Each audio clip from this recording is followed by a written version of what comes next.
back in business.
Oh, good evening, good afternoon, whatever you want to call this time.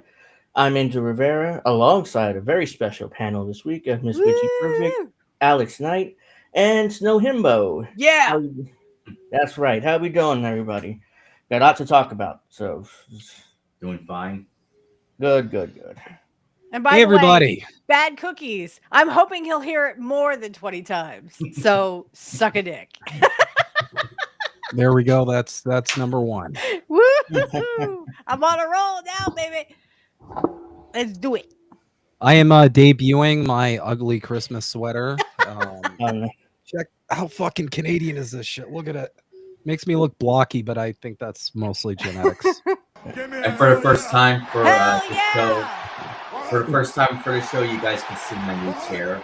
So, We can What? now, little brother. What? Yeah, that is a new chair. yeah. Indeed. It looks Yeah, so- comfortable. Is it comfortable? Oh yeah, definitely. Oh, there you go. So We we got got a lot comfortable to talk today. about from the EU insisting on kamikazing themselves and preparing for war with Russia, which have no chance of winning, to why am I forgetting what to talk about? Sorry. Macy. Oh yeah, I remember now. The U.S. Army's latest PSYOP, which we're gonna get to. We can also talk about the failure of Valentina Gomez. Oh, okay. I didn't know about that, but yeah, take your word for it. You guys know who she is, right? Yeah. Yeah. But I just didn't know what was going on. Oh, we got No. 5 likes in 5 minutes. So I liked another one.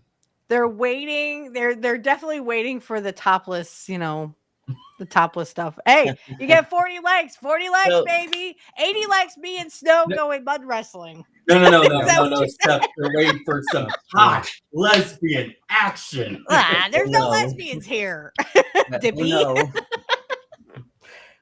Anyways, I do want to Oh, update a yes. story we did last week because we talked about media buying up media last week. Hey, And John. I thought at least that Larry Ellison will end up with WBD. Instead, it turns out Netflix. They came to agreement with Netflix for $82.7 billion. Yep. So And now we were talking online in AEW. They're cooked. Their days are numbered. yeah. So this is, where is it? Somewhere here I saw it. Unless here it is. So this is what they're acquiring: Warner Brothers, New Line Cinema, DC Comics, Warner Brothers Pictures Animations, HBO Max, CNN, TNT, Discovery, TBS, TLC, True TV, HGTV, and so much more. Because it's not just it. That's just some of the examples So of what can I Warner say Brothers it now? It's Discovery owns. na na na na na na na na. Hey. Goodbye, AEW. So for HBO Max users like myself, am I getting like Netflix content? I have no clue. I don't know, honestly. That's far too soon to I think you part of know, this. I think part of this is they're trying to remove like as many like community sort of elements of everyday life than they can, because don't forget, like, a big portion of meeting people and interacting is stuff like going to a movie theater. They don't want that. They want everybody in their homes. They want they want us isolated with absolutely no sense of community. And the fact that they are consolidating media to this level means that pretty soon you're just going to watch. So a movie is going to come out and it's going to premiere, and you're just going to be able to watch it on your television. Right. There's not like going to be they're doing on theaters. Aren't they doing that on Paramount Plus now? Like if a movie comes out from like Paramount, it just goes on Paramount for like such a money. You can rent it, you can buy it. They even have you can rent a movie. You can rent a movie.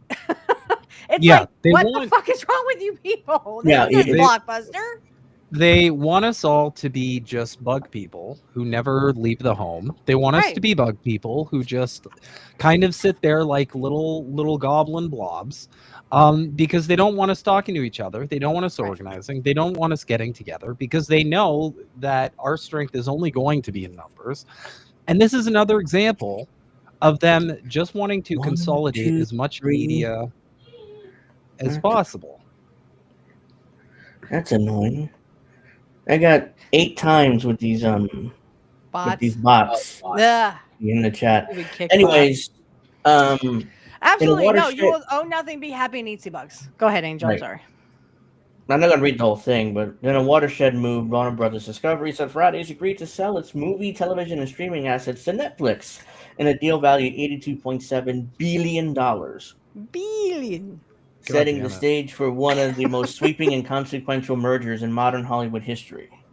If approved by federal regulators, which it will be, by the way, the transaction promises to create a new entertainment and media behemoth, uniting the world's largest streaming destination with a storied 102-year-old film studio.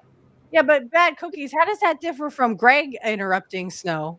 Greg interrupts Snow all the time. I know. I watch their segments. Yeah.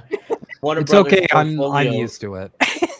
Warner Brothers' portfolio includes HBO, the HBO Max streaming platform, the Harry Potter movie franchise, Netflix, home of Stranger Things, and the Squid Game reaches more than 300 million paid subscribers over 190 countries. Our mission will entertain the world, blah, blah, blah, bullshit, combining Warner Brothers' incredible library of shows and world. From timeless classics like Casablanca and Citizen Kane to modern favorites like Harry Potter and Friends. By the way, Harry Potter's nothing on Casablanca Harry and Potter Citizen and Kane. Friends. That's all they could name. Yeah. With our cultural defining titles like Stranger Things, K-pop Demon Hunters, I don't even know what that is, and Squid Games, we'll be able to do that even better.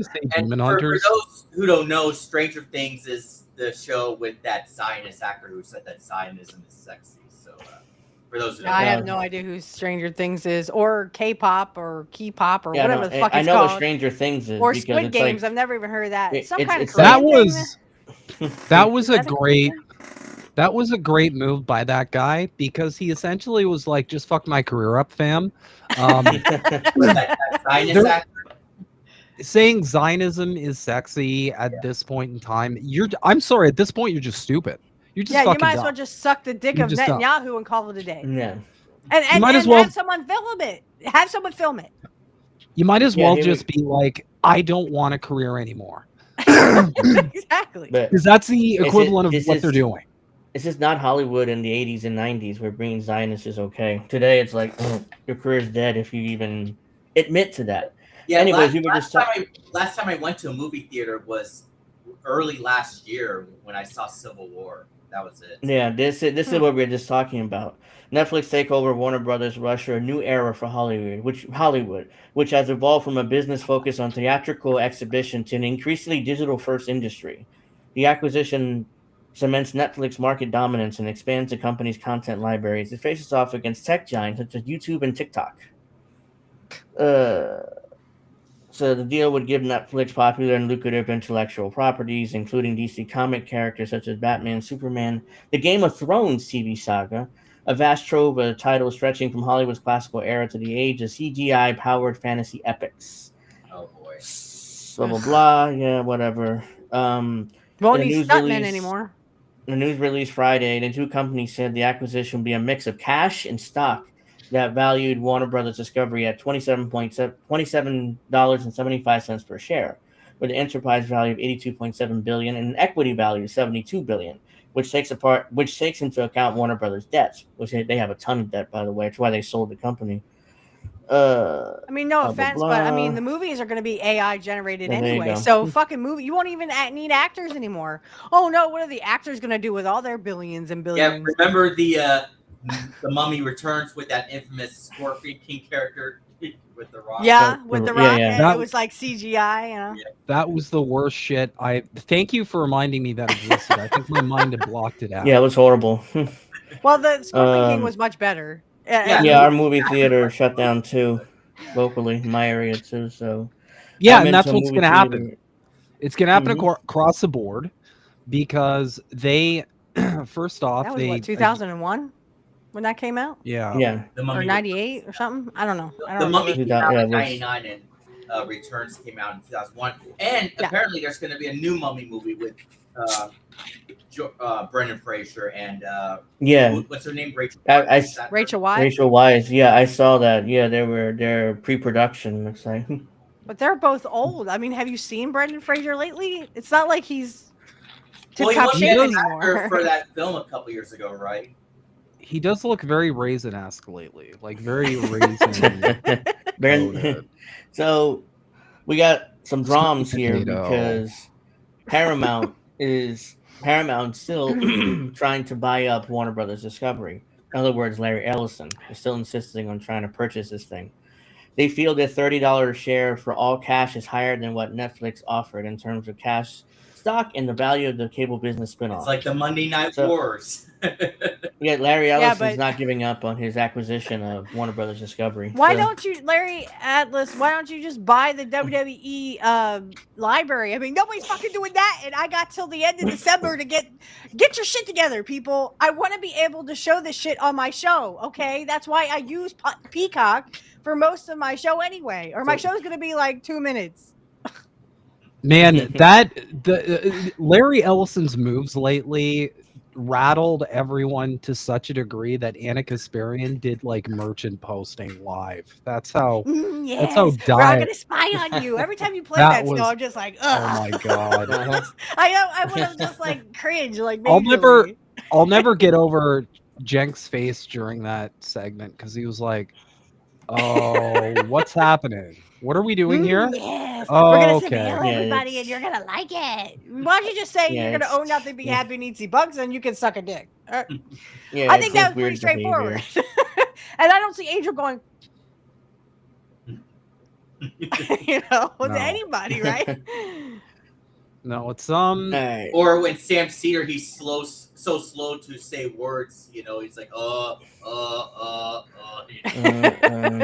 mean, I agree. Yeah, just go to Hollywood sleep. is just full of pedophiles. Yeah. So now there's people talking about, oh, do you want to see Netflix do a Game of Thrones remake? It's like, no, No, I didn't watch the Absolutely first not. Game of Thrones. absolutely not. I mean, I I could get remake through the they'll first ruin it. season. How The first season eight- season.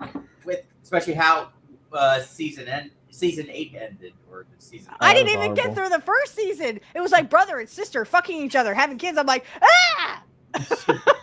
Look, I love my brother, not that much. so let's Okay.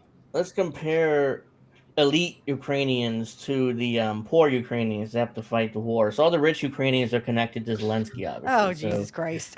this is no music, but yeah, we get the point. Look at this. Yeah, I elites get to are on the jump up left. and show my titties. Woo! Goody for me. The elite Ukrainians. I on can the left, suck and dick on the all right- day.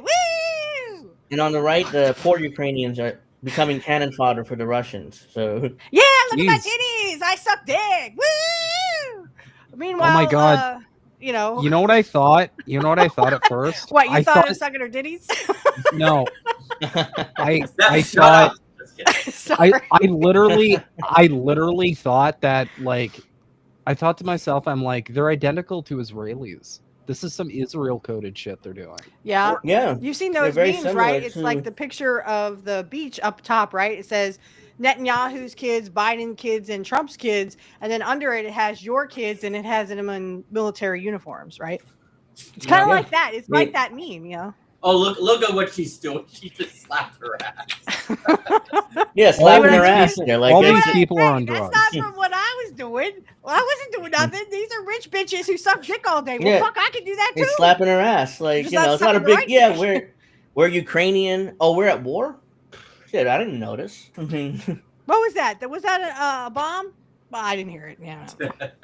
It was yeah, probably it's like me bombing sucking the a dick. You know? buildings. Goodbye. Don't shoot. Well, I'm that's- retarded. Prove it. I support Ukraine. There you go. That's kind of how Ukrainian capitalism men can't rolls, dance. though. What the fuck is this? Oh my god. Yeah, they're elites. Ah. They think they're cool when they're lame and they're cowardly and they're hiding in their ivory towers, Why does that partying look like their a heads Call off. of Duty radar? It really does. On the right, it looks like a Call of Duty thing. On the left, it's like, hey, we all partying, we all sucking dick. You know what the fuck? It's like, stop. We get it. Yeah. You suck dick. That's how probably how yeah. I got rich in the first place. Or as Paul Heyman More- would say, you can suck my fucking dick. When did he say that? During his Hall of Fame. His Hall of Fame induction. Oh, okay. Blech. Rich Yeah, versus so we poor got another ad Ukrainians. here. Oh, another one. We got an ad here, which is pretty hilarious. I wanted to play it. So. Ви народилися в одній країні. Ви обидва хотіли кращого життя. Подорожувати, Elite тусуватись, four. відпочивати. Відриватися наповну. Але його поважний татусь вирішив, що тобі це не треба. Його синок еліта, Rose? а ти м'ясо. Your cannon pop. Чи готовий ти померти за нього? You don't know whose sons don't get conscripted. All right, we don't need to play that again. where's- But yeah, I saw it. See? Proves my Where's point. he at? Proves my point. The rich just sit around and suck dick all day while your kids go off and die in war. And the Yep. thing is, like, this is kind of how all wars roll, right? And kind of reminds me of that old saying, you know, nobody would start wars if they were the ones who had to fight them. And sure enough, all of these politicians, they just sit there all nice and fucking cozy, and they don't have to see the horrors of war. They don't need to deal with any PTSD or, Right. you know, Shell shock, yeah. getting your testicle blown off, just one, getting your one testicle blown off. Nothing. Nothing. They just get to sit back and say, you know what, you know, we're gonna support them till the last Ukrainian. And Yep. I'm part And when they Ukrainian, say that, so- believe them, because they don't give a fuck about Ukrainians.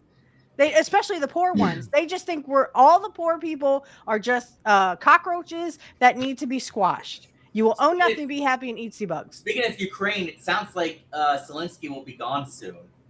Like NATO wants him gone. Probably if he's lived it out, or if he's outlived his Yeah. usefulness, No, it's and now he's a liability. yeah. If he is a liability to the U.S. because he doesn't accept this peace deal, Trump will be embarrassed. If Trump's embarrassed, you know, he's good as dead. Well, also Trump has lost. We've covered it on Propelled. Right, what did I just watch? That's what I was thinking. We've covered it on Propelled. Like and subscribe. But Yeah, go, what go subscribe. Yeah, what we basically covered on Propelled is what we're seeing right now is basically like a complete controlled demolition of Trump.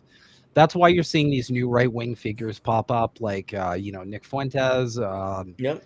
Candace Owens, this like new right that's kind of forming, who are Right. super cozy with all your favorite billionaire actors, because of course they are. This is why you're seeing this new right pop up, because Donald Trump's essentially, he served his purpose on multiple fronts. You know, he got Israel out of hot water with Iran. And he's basically losing all of his political capital, because this dude, let's not forget, this dude ran on being the fucking peace president, and he's done like the polar opposite. Like, it's almost like Biden levels of brain dead, where it's comical, like, yeah. Yeah. Because and Biden Tulsi ran Gabbard on- keeps calling him the peace president. yeah, Right. They 'Cause- did that to both, I think. Yeah, because Biden essentially ran on like a return to normalcy sort of thing, and the entire Biden presidency was extremely abnormal from start to finish. Well, right. To the and point, like where the adults were back in the room. I think that was part That of was the her- the this whole adults are back in campaign, in charge now. we went from adults are back in the room to his nickname forever being Genocide Joe. Good stuff. And poop in my pants. Also, we went from Sleepy Joe to Sleepy Fucking Dawn. get rid of as that well. shit.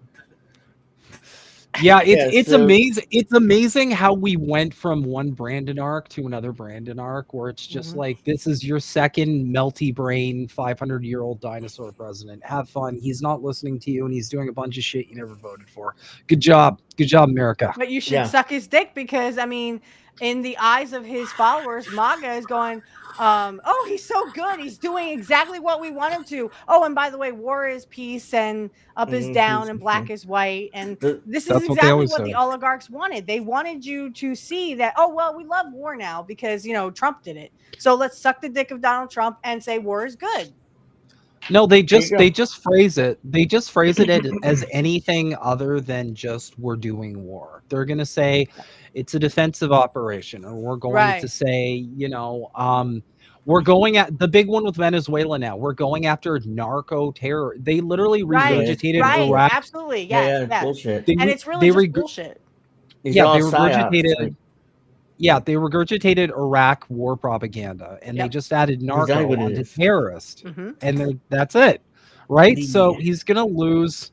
My point is, he's gonna lose a lot of political capital if he can't get like at least any kind of actual results in when it comes to like any of these conflicts, especially given how many he ran on. A big thing he ran on was ending the Ukraine war. You know, he said within 24 hours is what he said. Within 24 hours, we're gonna end the Ukraine war, and within 24 hours. And Lindsey Graham went, "No, I don't like it. I'm going home now. Suck my dick." Yeah. Oh, speaking of Trump, speaking of Trump, what the fuck is he thinking? Pardoning a Democrat now? Pardoning? Yeah, he's pardoning a Democrat or whatever. I mean, I don't know. Yeah, Henry Kuar or whatever his name is. A criminal. He pardoned a criminal. Criminal. Yeah, we're all criminals. I just always point back to that picture of Trump and Clinton golfing together. I'm just gonna always. I guess that's different now, right? You know, after recent news, Bubba is either Clinton or it's a horse. So pick your poison, whichever you want to imagine Trump doing. It could also be both. We can't discount. It could be both. So you're saying Clinton is a horse in disguise, right? Could be. No. The mask ripoffs mean. No, what happened was it was Trump, Clinton, and a horse. That's what I'm gonna believe. It's all three. He's just the throat goat, right? He's just gobbling it. Let's get to the creepy army thing. This is from Task and Purpose. The Army's latest PSYOP recruiting ad reminds you, we are everywhere. Words are weapons. No doubt. The Army's favorite psychological operations soldiers want you. The Army's 4th Psychological Operations Group, Airborne, the same group that the eerie recruitment video Ghosts in the Machines last year, released a new installment on social media this month.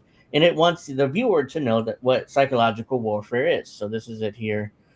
It seems ominous. That's the point. This is the unit's idea of a recruitment video. The 4th Psychological Operations Group, based out of Fort Bragg, is focused on military information support operations, MISO, better known as psychological operations or PSYOP.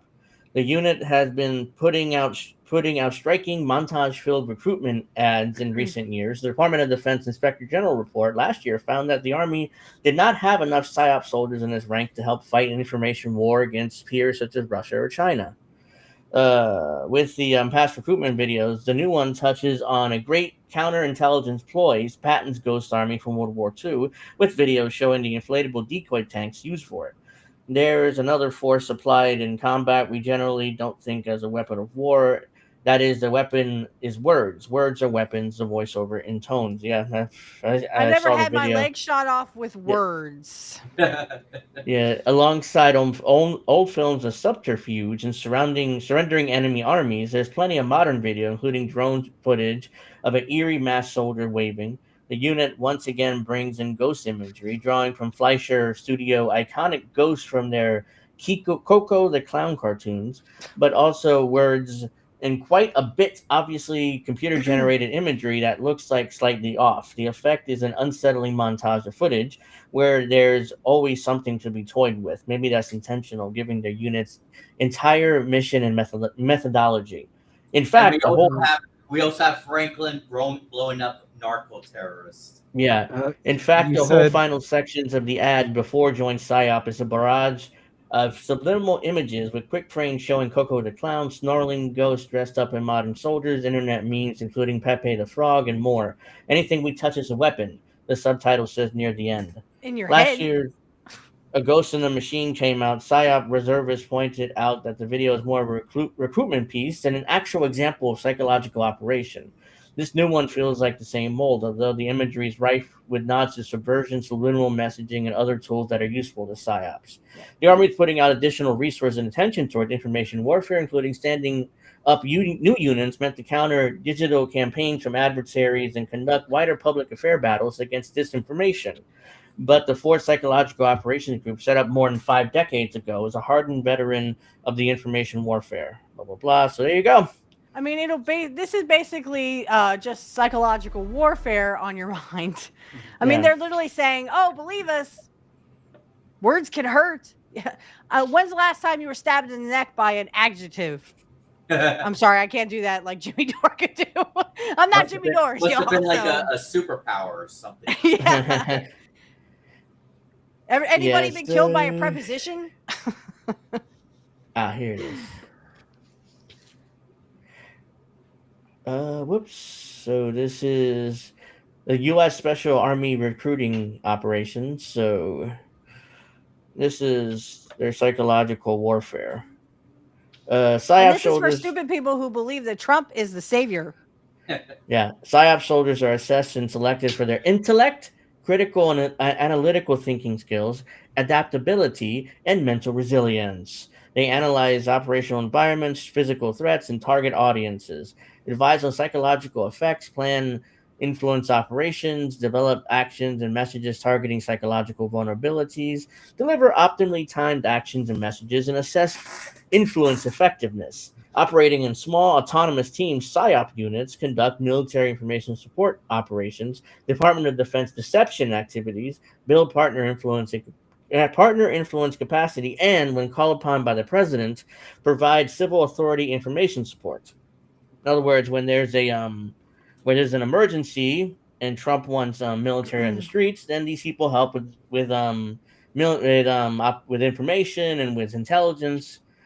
Get together a bunch of citizens that are subversive, arrest them all, etc., etc., etc. So you get the point, I think. Let's see.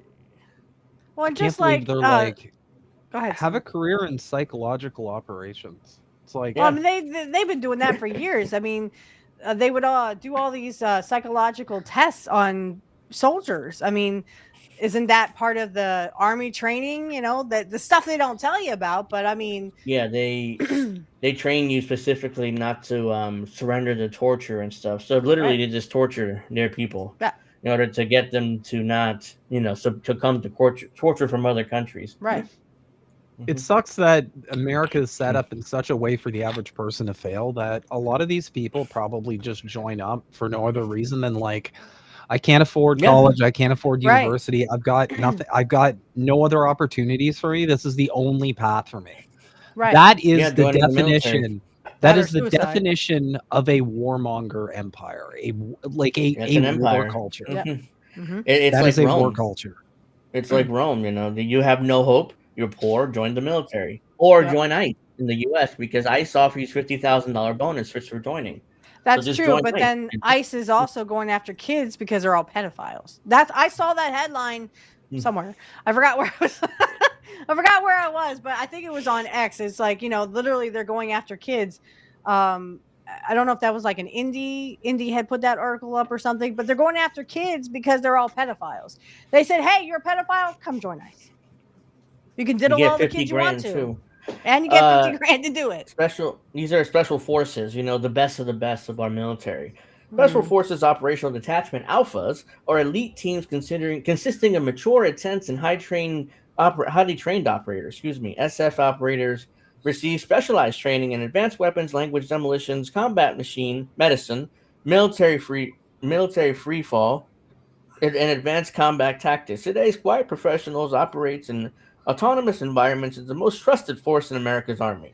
In other words, they do invasions without invasions. Like when they went into Pakistan to kill Bin Laden. We were supposed to be there, but they went in, murdered Bin Laden, and got out. That's what they do.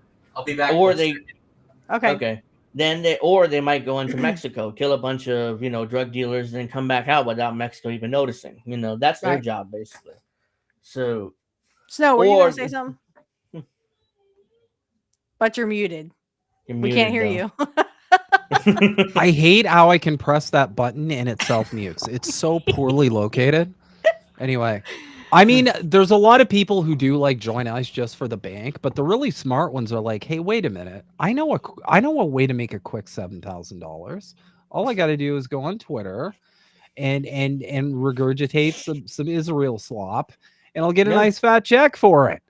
See, the smart ones, they just do that, which is why you see 5 million Indian I am Israeli accounts, even though they're in like New Delhi. That's the smart ones. The people who haven't figured out that grift yet, those are the ones that are joining like ICE or the military directly. They haven't figured out like, no, if you just want to sell your soul completely and become like the epitome of actual evil, that's where the real money is. Right. Yeah. Let's see. Here we go.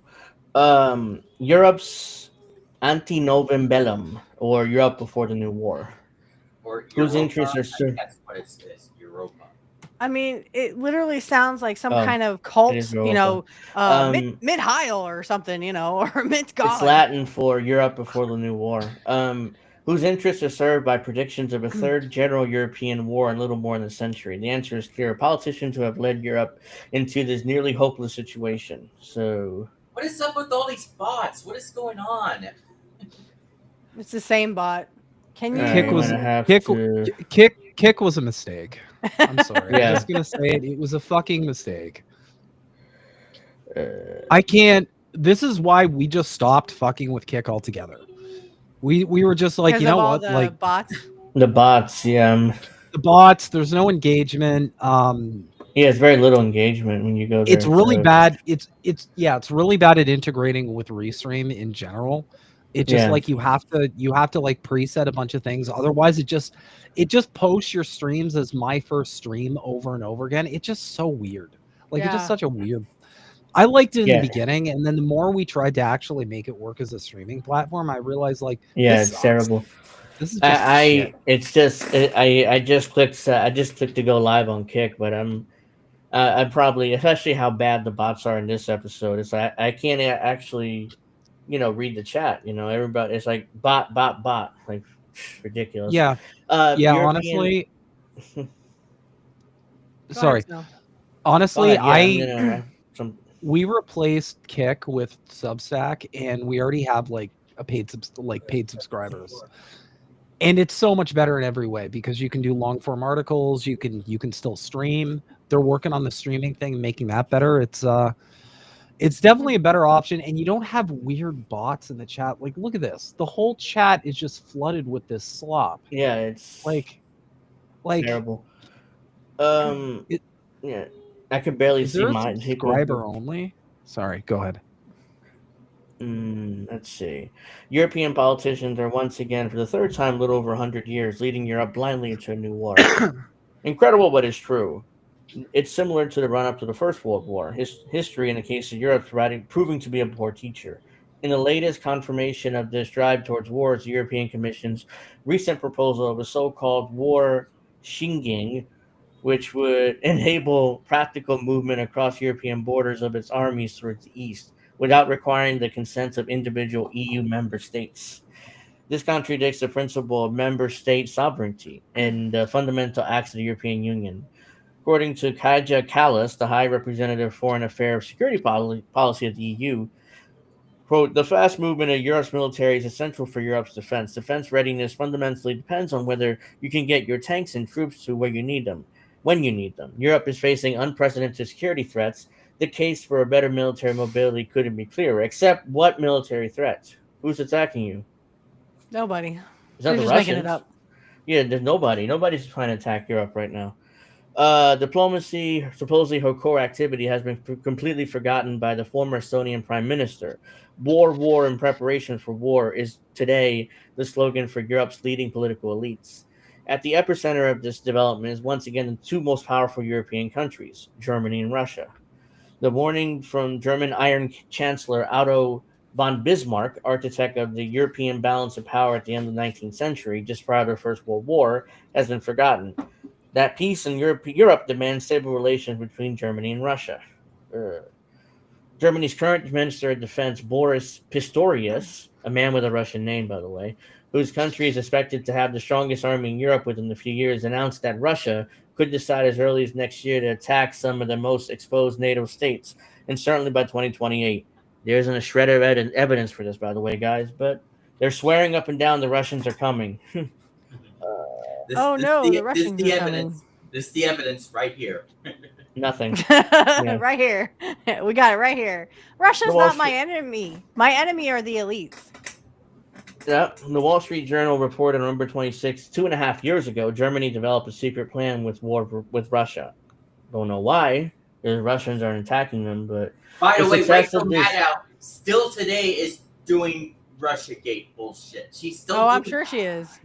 Hey, you gotta give it to Germany, because a normal country would be like, hey, we tried this whole war with Russia thing before and didn't go well. So they're trying round 2, I guess. After this is like their round. They're like, you know what?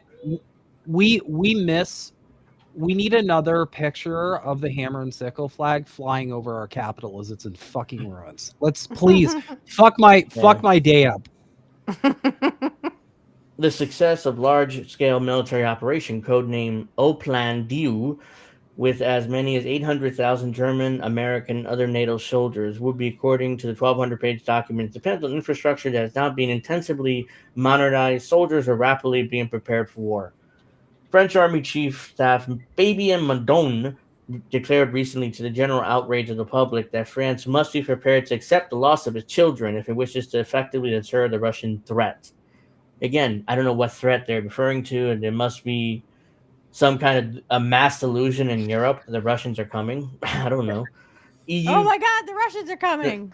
The EU Commissioner for Defense, Andrius Kulubias, a Russophobic Lithuanian politician, shares this view. He would turn Ukraine into a new military frontier, presumably to protect Europe against a Russian attack, just as defended against Turkish invasions in the past. So the entirety of Europe is willing to sacrifice Ukraine and their people, and this mass delusion that the Russians are coming. Of course. This is one of the official reasons for the current militarization of the EU and declared long-term arming of Ukraine. But remember, support Ukraine, guys. Yeah, they're supporting Ukraine by having them all killed in order to stop the Russians from invading Europe somehow. So Europe must win at any cost. The official Western doctrine claims that Russia carried out aggression against Ukraine, thereby flagrantly violating international law and the UN Charter, while completely ignoring the fact that the war is a consequence of NATO's expansion into the former Soviet Union space, with a gross violation of basic rights of the Russian-speaking population in Ukraine. But they don't tell you that part. According to the White Paper for European Defense, Readiness 2030, published in March of this year, the future of Ukraine is fundamental to the future of Europe as a whole. The war's outcome will be a factor determining in the EU's future. Europe must win by any cost. What the fuck? Yeah. No, they don't, but don't listen to them. Let's see. Europe must therefore win at any cost, in the opinion of Callas and their superior Ursula von der Leyen, the European Commission president. For this reason, the coalition of so-called willing European states led by Britain, Germany, and France rejected a 28-point peace plan of U.S. President Donald Trump, who, despite hesitation and frequent changes in position, finally concluded that the war in Ukraine cannot be won and could lead to a nuclear confrontation between the United States and Russia. Trump goes back and forth on this, depending on his mood, I guess. But By contrast, the leading European states, despite having lost wars to Russia in the past, insist on continuing the Ukraine war into a nearly impossible victory under the assumption that otherwise Russia will attack Europe. Again, no shred of evidence of that, but they still insist, that the Russians are coming. Sober person. Oh no, the Russians are coming. To what extent are such claims realistic, and whose interests are served by prediction of a new third general European war in little more than a century? The answer is clear. Politicians who have led Europe into its currently nearly hopeless situation. It's like that meme: Russia, Russia, Russia. Yep. Even if Russia wanted to attack Western Europe, it lacks the resources. For one, it's moving towards the demographics of an aging society. Fewer children, more elderly, and a shrinking labor force. A total fertility rate of 1.41 children per woman as of 2024 is the lowest in decades. Russia's median age is 42 years old. Russia's considerably smaller economy and human potential, 145 million inhabitants compared to Europe's nearly 450 million. Russia's nominal GDP of around 2 trillion, compared to the EU's combined GDP is 16-17 trillion, indicates that Russia clearly cannot conduct a successful war in NATO member states, even if it wanted to. Oh, trust me, it could. Another reason it's not the warfare though that you think. It's the economy warfare where they say we're going to boycott all of Russia, and then the ruble goes up, and it's been higher than it's ever been. Yeah, another reason European NATO states alone already allocate approximately 380 to 420 billion for armaments, while NATO members together, the United States allocates 1.34 to 1.45 trillion dollars. Russia, despite being at war, allocated only 149 billion for military expenditures in 2024. Russian President Vladimir Putin last week dismissed predictions of Russia attacking NATO as ridiculous and offered to formalize it in a non-aggression pact, which we talked about, I think, 2 weeks ago on the show, where the Russians are willing to put it down in the treaty. Oh, yeah, we want to attack Europe. But the Europeans are like, no, they're definitely coming. They're definitely coming. Maybe not in 2028, but 2030. If you believe they're that, I got coming. to tell you. Oh, my God. Russia does not intend to attack Europe. To us, that sounds ridiculous. Does it not? He told a press conference in Bishalik, Kyrgyzstan. We had never had any such intentions, but if they wanted to have it formalized, let's do it, no problem. So Putin's like, let's put in the treaty, whatever. I mean, let's just move on from this ridiculous nonsense of and it was Russia NATO that attacking broke Europe. all the promises anyway. They said, we're not going to, it was Bush Sr., I think, that said, we're not going to go left any farther. We're not going to go up to the Russian border. And then what did Junior do? Went right up to the Russian border and expected Russia not to get pissed off. Yeah, it started the NATO front. The NATO front eastward, going east, started with Clinton, and then really accelerated under Bush Jr. And then, Obama and the amount of people who still think that, like, think of this like cartoonish reality where Russia's just this evil bad guy who invaded Ukraine, and they have no fucking context for anything that happened beforehand. It's actually mind blowing. How many people are just like, they're just doing a bad thing because they're evil or something. And like, it's not okay for adults to think this way. And if you do think this way, you really need to do some fucking soul searching. Because NATO's fucked around a whole lot. And now NATO allies are bitching because they're finding out. Well, yeah, you could have at least shown the bare minimum good faith, which, the West has never shown any non-Western countries, so that's not surprising. Sorry about these kick bots. I mean, they're horrible this week for some reason. They're usually not bad, but it's horrible this week. You should check. You should check if there's a subscriber-only feature when it comes to kick specifically. I don't know if that'll help. Yeah, but I put them in timeout. Okay, yeah, that'll work. Just ban them. If somebody has like control, control, just ban them if you can. The eagerness of leading European political allies to continue the war in Ukraine is partly the result of a systemic delay of the EU's as a democratic institution. The EU is so far unable to formulate even a single peace initiative to end the war in Ukraine. Moreover, due to the entirely one-sided policy embodied by the misguided strategy of 19 sanction packages against Russia, it's facing increasing deindustrialization. Industrial production in Germany, for example, has fallen to levels last seen 20 years ago. Numerous technology companies, especially German ones, are relocating their production to the United States, where business conditions are significantly more favorable. So deregulation, lower taxes, so they're all moving to the U.S. with energy prices up to 5 times higher for U.S. imports compared to Russian ones. European industry can no longer compete in the global market, increasingly dominated by Chinese and other successful companies from the global south. So this is the thing when the pipeline, when they blew up the pipeline, the Russian pipeline that Biden did, United, but Biden definitely did do it. That caused the Europeans have to buy U.S. natural gas, which costs like 3 to 5 times more than Russian gas and oil. So the Europeans are paying more in electric bills, more in gas bills. Why? Because the Europeans have completely, bent the knee to the American empire. Yep. And now that the American empire wants peace with Russia, all of a sudden they're shocked and they're pissed off about it, or at least quote unquote peace. I don't know whether Trump goes back and forth on that, depending on what day it is. But And I his think I think Yeah. what their long-term plan is just to divert resources. I think they want to focus a lot more in the Middle East, because that is their secret to reaching China, and that's the end goal. So I think China. Trump's mind. Well, let's be real. The people whispering in Trump's ear, because Trump doesn't actually fucking call the shots. Anybody who thinks he does in 2025 is goo goo gaga. I have the brain of a fucking baby. The people whispering in his ear are basically saying, "All right, dude, fucking wrap this up. We got other plans. This is We got other we've wars already to start." like we've already gotten what we need out of Ukraine. We've got BlackRock hooked in. We've got a deal for the resources. Right. We're good. So just like wrap it up. And Wrap this shit up. I think I agree.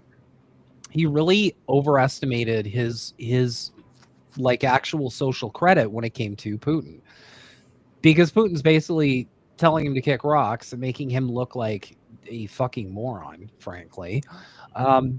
But that, I think, is the end goal. I don't think they care about peace. Of course they don't. It's America. They're a warmongering nation. What they care about is, let's wrap this up so we can focus more on achieving like the main goals we have. And the main goals they're trying to roll with right now is they're trying to go for a domination victory. Every dying empire does this same play. They're like, we're losing. We're on the decline. We better take as much over as fucking possible, or we're going to go the way of the dodo bird. And it's going to be a lot of kicking and screaming and shitting and farting and pissing and coming. But at the end of the day, like everybody knows who owns the future, and it's not the United States of America. Everybody knows that by now. They're cooked. No, they're fucking cooked. And I will always credit my dad for telling me when I was 10. To this day, I'm in shock. Just randomly at 10 years old, he was like, you should learn Mandarin Chinese. And I'm like, I thought it was so fucked up and random at the time. Now I'm like, you motherfucker. That would have been great. You knew some leading European politicians relying on obsolete export model confirmed by the drastic decline in German car exports to China can no longer launch a new development cycle. Therefore, they turn to so-called war Keynesianism, based on the idea that governments can stimulate economic growth through increases in public spending, which include armaments. Adolf Hitler followed this pattern before the Second World War. In the United States, the consequences of the Great Depression were limited only through the rapid growth of the war economy, leading to Trump and his efforts to achieve movement, therefore, has not accidentally ordered all NATO member states to increase defense expenditures to 5% of their GDP. European political elites followed this command without resistance, so that creating more of a warlike atmosphere and higher profits for the arms industry, they can more easily stay in power. Since weapon production is not dependent on market conditions, prices are set by manufacturers, not by market or consumers. Weapons are becoming increasingly expensive. This allows the largest producers, for example, in the United States, Germany, and other major European arms manufacturers, economic growth and temporarily halt economic decline. So Germany economic growth this year will be less than 1% of the third consecutive year. It's no coincidence that Germany and other leading European states are not interested in ending the war in Ukraine, but its continuation, since only by fueling tensions they can maintain higher economic growth and based on primarily the arms industry. Most other industrial sectors, for example, the once iconic European automotive industry, the EU already lost the battle to Chinese producers. Instead of investing financial resources in research and development for civilian purposes, the European states will primarily fund military research. War Keynesianism only works in the short term, but this is also confirmed by the fact that Russia's economic growth has also begun to fall. The same will happen in Europe after a few years. Blah, blah, blah. So, But even if that was true, I still don't think that NATO has a shot. I mean, Russia's economy is doing great right now, depending, and you don't give me numbers, okay? Numbers are bonk anyway. Yeah. So let's deal with the real reality that the fact that NATO has bombs and so does Russia. So it's just a kill me and the rich can go underground and still live and we're all fucked. So I mean, that's basically what we have going on here. yeah. The only way out of the crisis is for new leadership at the helm of the most powerful European countries and at the EU. Both are rapidly losing legitimacy because of their militarism. According to the latest European polls, French President Emmanuel Macron is supported by less than 15% of French voters. Prime Minister Keir Starmer by less than 20% of British, with almost three-quarters rating him negatively. And German Chancellor Friedrich Merz, despite being in office only a few months, is supported by only 25% of Germans. In these three leading European countries, which are in serious economic trouble, the changes of power will likely occur in the next year or two. That would significantly influence the political situation in Europe. Increasing militant political elites are losing public trust. No European poll indicates that public supports the war or extreme militarization.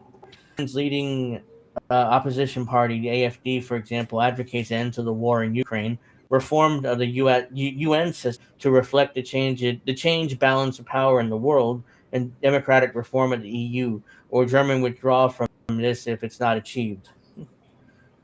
The first European dictator. This is basically what this is going to be. This is going to be more of an economic thing. Yeah. Yeah, it's going to be an economic thing, and the problem is NATO ain't got the shit. They talk a lot, but when it comes down to it, they ain't got nothing. They're bullshit, and they're only doing this because they're puffing out their chests and like, oh, we can do whatever we want. We hate Russia.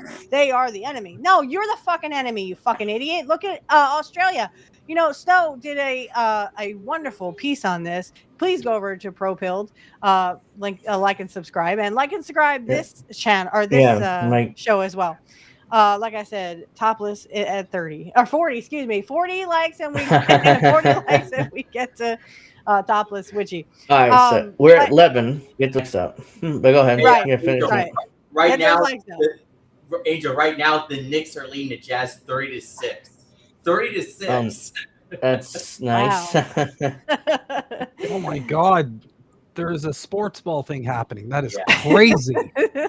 But wow. To Ritter. Okay, so I'm talking about Snow and the fact that he did a wonderful piece on Australia. In fact, I told my coworker this, and I've been telling my customer this, and how crazy it is that literally now you have to show ID to do a Google search. If they bring this, and they're going to bring it to the United States, because of course Australia they're the guinea pigs. They're always the guinea pigs for all this shit. So I said, well, I guess I'm just not going to get on the internet and I'm not going to do Google searches because I'm not doing that shit. I don't give a flying fuck if you know who I am and what I'm all about. And like Snow articulated very poetically, very eloquently, I couldn't think of the word, that literally this is being anonymous on the internet is gone. It's just gone. You could still do it on X for a little bit longer, and then they're gonna, want everybody to, be under their real names like they did on Facebook. And I told a couple of customers, I was like, Facebook wants your face. They literally want to take pictures of your face. I'm like, no, I don't have to take pictures of my face to be on Facebook. I won't be on Facebook. This just speaking of, this just broke. Breaking news, guys. We don't have the cool Appar- fit thing though. Apparently, the World Health Organization Oh, the God, published the published a document that proposes a globally interoperable digital identity infrastructure. So Mm. when I always say like Canada, Australia, these countries serve as the beta test of what they're going to implement in America, it's always this formula. Because they figure out how to do it, how to manufacture consent, how to get the public to opt in, how to incentivize people, how to force people, coerce them rather. And then once they have that sorted, then they go, oh fuck, there's poly market ads everywhere now. Anyway, once they have that all sorted, then they rolled out to America because they know their citizens are so unbelievably propagandized that, you know, if Trump says like we need to track you to make sure you're not a Venezuelan narco terrorist, right? There's gonna be people who are like, I better get a digital ID so because I don't want That's people what that thinking real Venezuelan. ID was, I think. And I was like, no, I'm not getting a real ID. I have a birth certificate that proves I am a United States citizen. If I want to get a passport, I will get a paper one that gets stamped. And if you don't like that, well, you can just go suck a dick because I don't care. Of course, I knew you were going to say that. I've been saying I was saying that during the whole time, like in my room, talking to my man because we watch Pro Pill together. No, thank you, Snow. Well, we watched it together, and I was telling him, I was like, this is coming. I mean, this is literally coming to America. And guess what? We're all going to jail because I'm not getting real ID. I'm not getting a digital ID. And if you don't want to take cash, well, that's too bad. Just go suck a dick. I don't care. I am not going to get a digital ID. I don't care how much you tell me I have to get one. I'm not getting one. Fuck you. Well, there you go.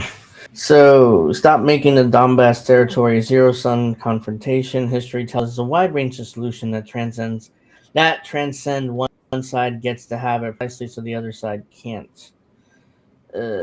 So, you know what? I wonder how this will play. Let's actually let it read the article. I'm tired. Stop making the Donbas territory a zero-sum confrontation. History tells us there are a wide range of solutions that transcend one side gets to have it, precisely so the other side can't. Among the 28 clauses contained in the initial American peace proposal, point 21, obliging Ukraine to cede as yet unoccupied territory in the Donbas to de facto Russian control, where it would be a neutral demilitarized buffer zone, has generated the most resistance and indignation. The hastily composed European counterproposal insists on freezing the front line instead. This was likely intended as a poison pill that would sabotage a settlement and keep the war going. Soon after, Brussels celebrated its diplomatic success of thwarting a U.S. bid to force Ukraine into a peace deal.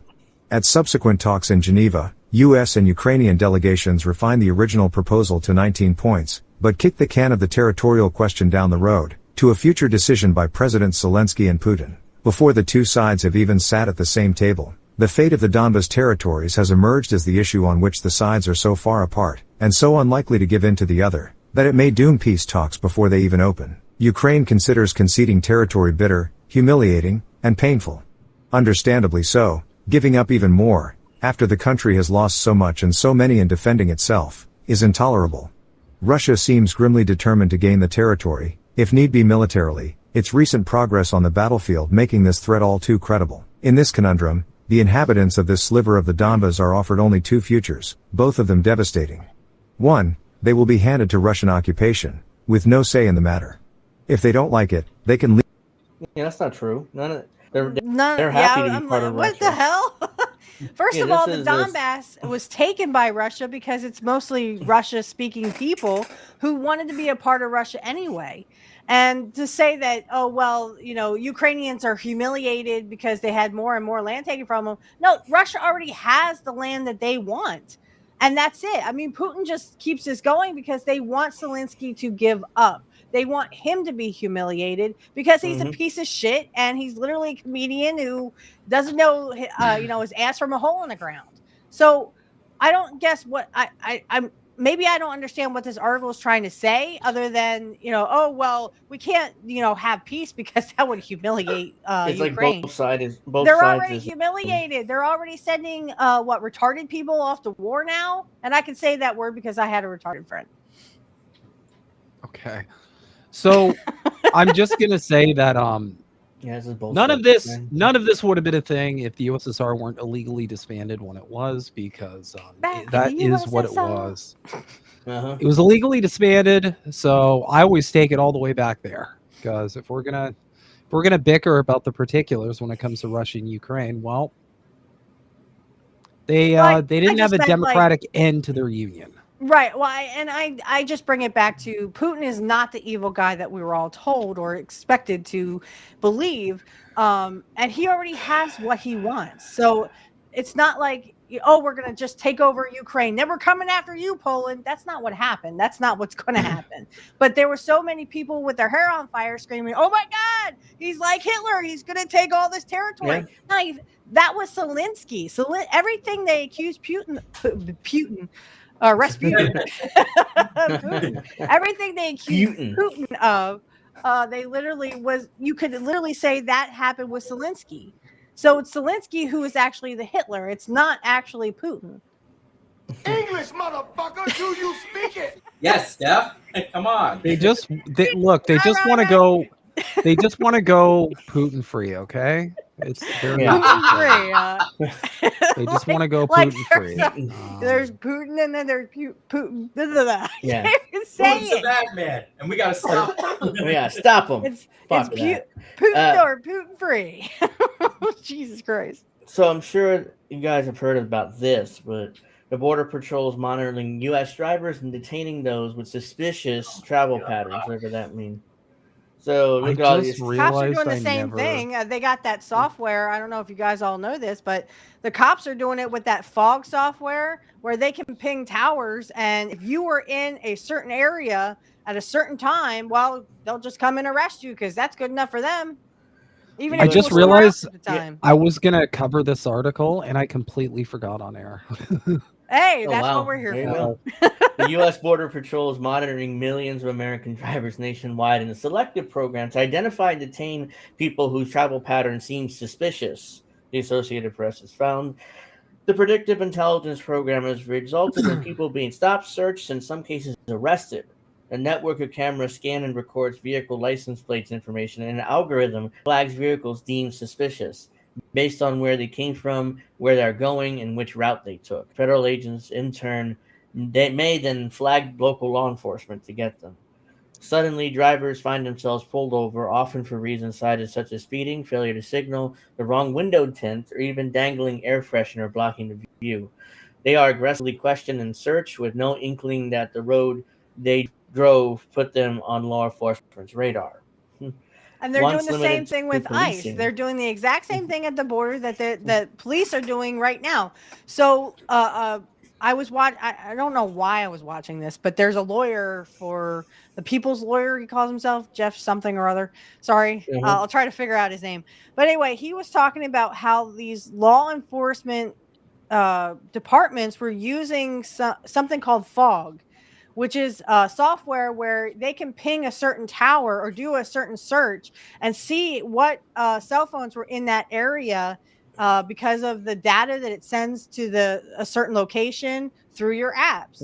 And they were doing the same thing that they're doing on the border, except they weren't using cameras. They were using software technology that is very invasive, and it is against our Fourth Amendment, but cops don't give a fuck as long as they get their man. Case closed. That's it. Bye-bye. I got a kid to rape, that kind of thing. I got a poor person to beat up, because we all know that cops are just lackeys for rich people and they hate poor people. So they're going to fuck up a bunch of poor people as much as they can. But this is no different. They just, hey, there's a car. I think it's acting peculiarly. So they pull them over. Hey, I don't like your face. So go suck a dick and come to jail. Same fucking thing. This is what I'm talking about. They have zero legal authority. Do not let police search your car. I don't give a fuck if you have nothing to hide. Do not consent to a search of your vehicle.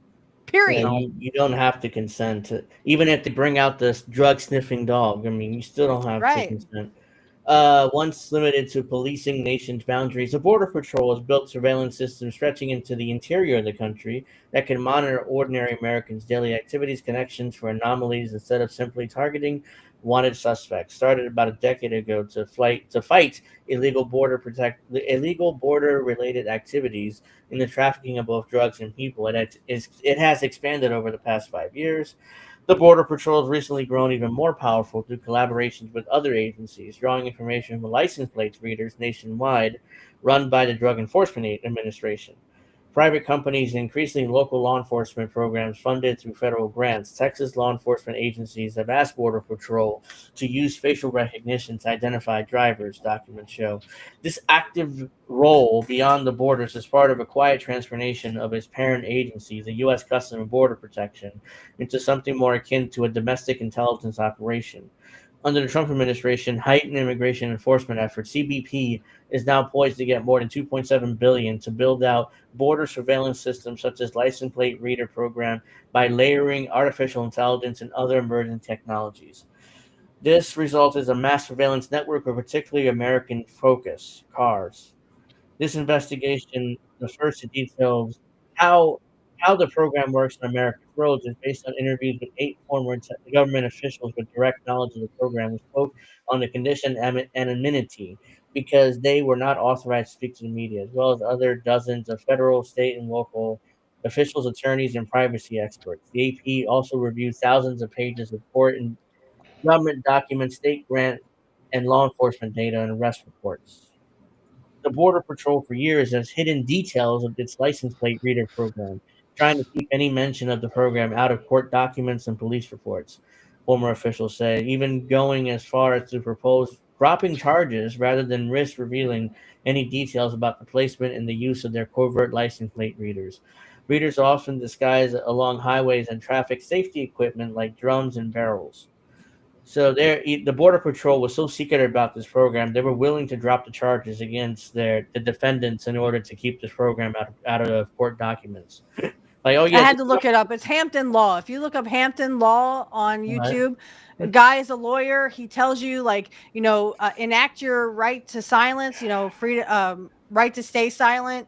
If you're ever talking to a cops or the cops pull you over or whatever, you do not have to roll the window all the way down. Just crack it, and you don't have to hand them your ID. You can just show it. So if you want to look that guy up, guys, Hampton Law on YouTube.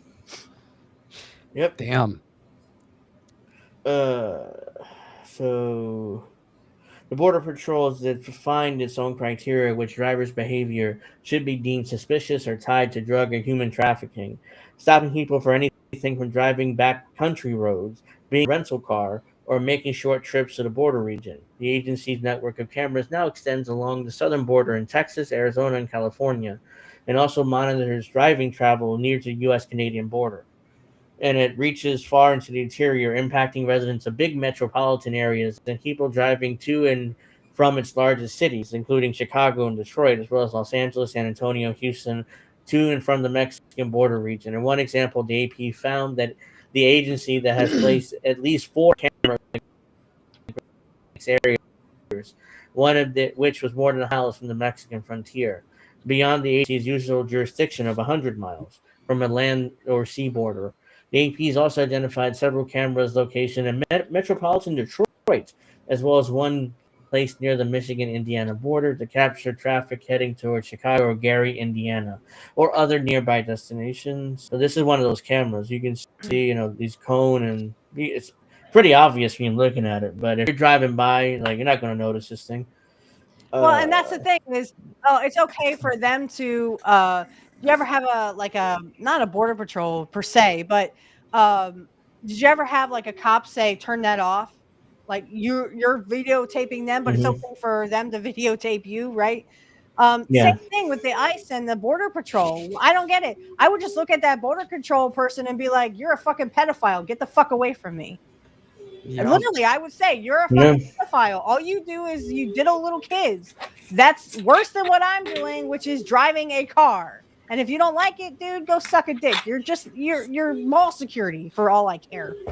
Get the fuck away from me. You think you're a fucking police officer and a cowboy, baby. Yeah.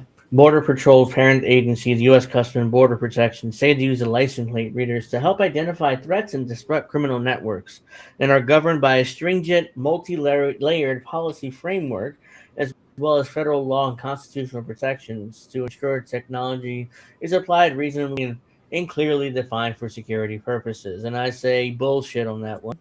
There's no way that none of this is remotely true. It's like, hey, we're governed by a stringent policy framework as well as the federal law and the Constitution. Well, and what's the craziest part of this is they are acting like border security are official police officers. I thought it was against the law to impersonate police officers. Border security is just to look for immigrants trying to come here illegally. Unless I've escaped something or some kind of fucking court ruling that I fucking missed, I'm pretty sure that U.S. Border Patrol are not allowed to act like police officers and pull you over if you are a U.S. citizen. I mean, correct me if I'm wrong. Did I miss some kind of fucking Supreme Court ruling where they gave them more power and gave them, okay, now you can be police officers? I'm sorry, did I miss that fucking court date? Yeah, Border Patrol only has authority 100 miles from the border. What the bloody fuck? So they don't have authority past 100 miles past the border, even though they're putting cameras around the country, apparently. For national security reasons, do not detail specific operational applications, the agency said. While the U.S. Border Patrol primarily operates within 100 miles of the border, it is legally allowed to operate anywhere in the United States, the agency added. This is what I'm talking about. This is called the surveillance state, the police state, where they literally say, oh, you're Border Patrol? Well, you're kind of a police officer, so go diddle kids or go beat up some poor people. This is what I'm talking about. We are in a fucking police state where the police literally can do whatever they want to us poor people, and we have no nation, we have no right to fight back. Bull fucking shit. Border Patrol pulls me over. I ain't got no illegals in the car, so go fuck yourself. Go suck a dick. Goodbye. I am leaving, officer. If you have a problem with that, you can go suck a dick. That's literally going to be my response. While collecting, go ahead. Yeah. So we called this a while ago, but the play was always going to be, okay, how are we going to get the average American to opt into like a massive surveillance apparatus? And what they landed on was immigrants. That's why they never shut up about immigrants. They blame your economic woes on immigrants. They blame when it's actually crime. Yeah, they blame crime on immigrants. They blame pretty much everything on immigrants. Yeah. And that's essentially what they're going by. And you can see it in fucking real time where all of these things are being rolled out, and they're like, oh, it's just to track immigration. We're really working on the immigration problem. That's why we need to completely monitor everything that's going on. And my prediction is they're just going to use butt immigrants as they roll all this shit out. Digital ID. Yeah. Oh yeah, immigrants. Yep. Total surveillance state. Yep. Oh yeah. I'm sorry. I have a fucking birth certificate. I can prove I'm from the United States. It's called a piece of paper, and it's called my birth certificate. I don't have to get a digital ID. I'm sorry, Snow. Go ahead. Well, the thing is, like, what they're also going to do is at some point they're going to announce that they are digitizing. They're going to use language like we're updating or improving. They're going to get rid of just these pieces of paper. They're going to say, okay, now all of your identification is digitized. It's online. And here's how they're going to fuck you. Guys, bookmark this. Here's how they're going to fuck you. Clip this, rather. Clip this. Yeah, clip this. What they're going to do is they're essentially going to say, in order to remain a United States citizen, you have to digitize all of your shit. And then all of the people who don't opt in to the digital ID, the digital surveillance sort of apparatus, like me building, and the rest of us here. Yep. Mm-hmm. All of a sudden, you're no longer an American citizen. That's all right. Send me back to Germany, motherfuckers, because I ain't doing it. Send me wherever you think I should go, because you can go. Right. And then what they're going to do is they're going to go, okay, well, now these people are technically illegal and they're going to round you up. They're basically going to say, if you don't agree to being completely surveilled under this beast system of ours, get the fuck out. We're going to kick you out. We're going to throw you out. Go back to wherever, or we're just going to exile you. And that's why they're going pack after a lunch, a lot baby. of Pack a lunch. yeah, and that's why they're going. That's why they're going after a lot of these other countries as well, because they don't want people feeling like they have another option. They don't want people feeling like that's fine. Oh, you come for me, baby. You better pack a lunch because my dad's ex-military, and he owns guns.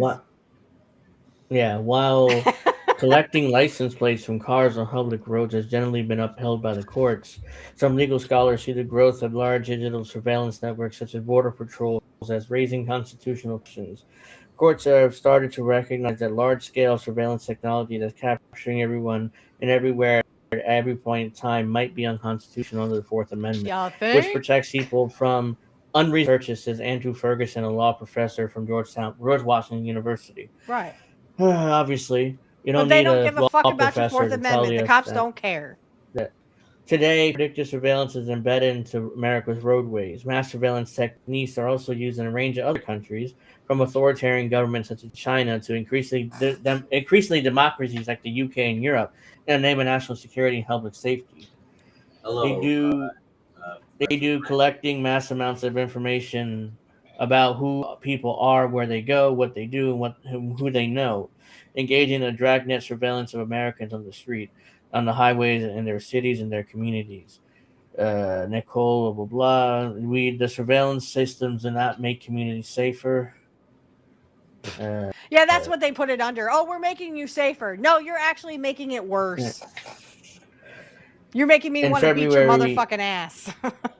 Lorenzo Gutierrez Lugo, driver from a small trucking company that specializes in transporting furniture, clothing, and other belongings to families in Mexico, was driving south to the border city of Brownsville, Texas, carrying packages from immigrant communities in South Carolina Low Country. Gutierrez Lugo was pulled over by a local police officer in Kingsville, a small Texas city near Corpus Christi that lies about 100 miles from the Mexican border. The officer, Richard Beltran, cited the truck's speed 50 and a 45 for the reason for the stop. Wow. But speeding was a pretext. Border Patrol requested the stop and said that the black Dodge pickup with a white trailer could contain contraband, according to police and court records. U.S. Route 77 passes through Kingsville, a route that the state and federal authorities scrutinized for trafficking drugs, money, and people. They had zero evidence for the Border Patrol to say they had contraband or could contain contraband. This is just a giant fishing expedition. Like, there's no reason for these pullover. You don't have to have them search your vehicle. Nothing. Right. Eventually, they'll let you go because they have no probable cause to pull you over to begin with. So, well, and you can also sue them, but again, that takes money and that takes time. See, you don't even need an illegal in your car. You just need stuff that they need for their family over in the United States. And hey, we got to pull you over. You may have drugs. I'm a kid diddler. What the fuck? I mean, seriously, this is a major violation of your Fourth Amendment right. Meanwhile, we're going to pardon narco terrorists. Yep. Gutierrez Lugo, who through a lawyer declined to comment, was interrogated about the route he drove based on license plate reader data per the police report and court records. He consented to a search through his car by Beltran and Border Patrol agents who eventually arrived to assist. So that's a mistake. Because they could, even if they have body cams, they can still plant whatever they want on you. Well, they turn their cams off. They'll seize your cams, or at least they'll try. Do not, if a police officer tells you to turn off your camera, or if you have like a dash cam or whatever, don't do it. Don't do it. They have no right to do that. And if they need to seize it, then they have to have a fucking warrant. Know your rights, guys. Know your rights. They unearthed no contraband, but Beltran arrested Gonzalez Lugo on suspicion of money laundering and engaging in organized criminal activity because he was carrying thousands of dollars in cash. Are you kidding? They just arrested him for suspicion of money. They had no evidence for that. It was obviously, but they don't care. As many poor people, they want to fuck with as many poor people as they can. And the cops and the popo and the piggies, I call them piggies. But the Border Patrol are no different. They have a set quota of as many poor people to fuck with on a daily basis, and they're going to meet their quota. Yep. I'm surprised this guy didn't get shot. I mean, they're doing that to black people all around the United States. Yeah, this is money Shoot that a first question, ask, supervisor. and, you know, they shoot first and ask questions later. That's their motto. That's how you fuck with His poor people. supervisor said that they come directly from customers in local Latino communities who are accustomed in paying in cash. No criminal charges were ultimately filed against Gutierrez Lugo. In an effort Shocker. by prosecutors to seize the cash, vehicle, and trailer as contraband was eventually That's dropped. called robbery. No, Legalized robbery. the by the legal name popo. the legal name for it is civil asset forfeiture.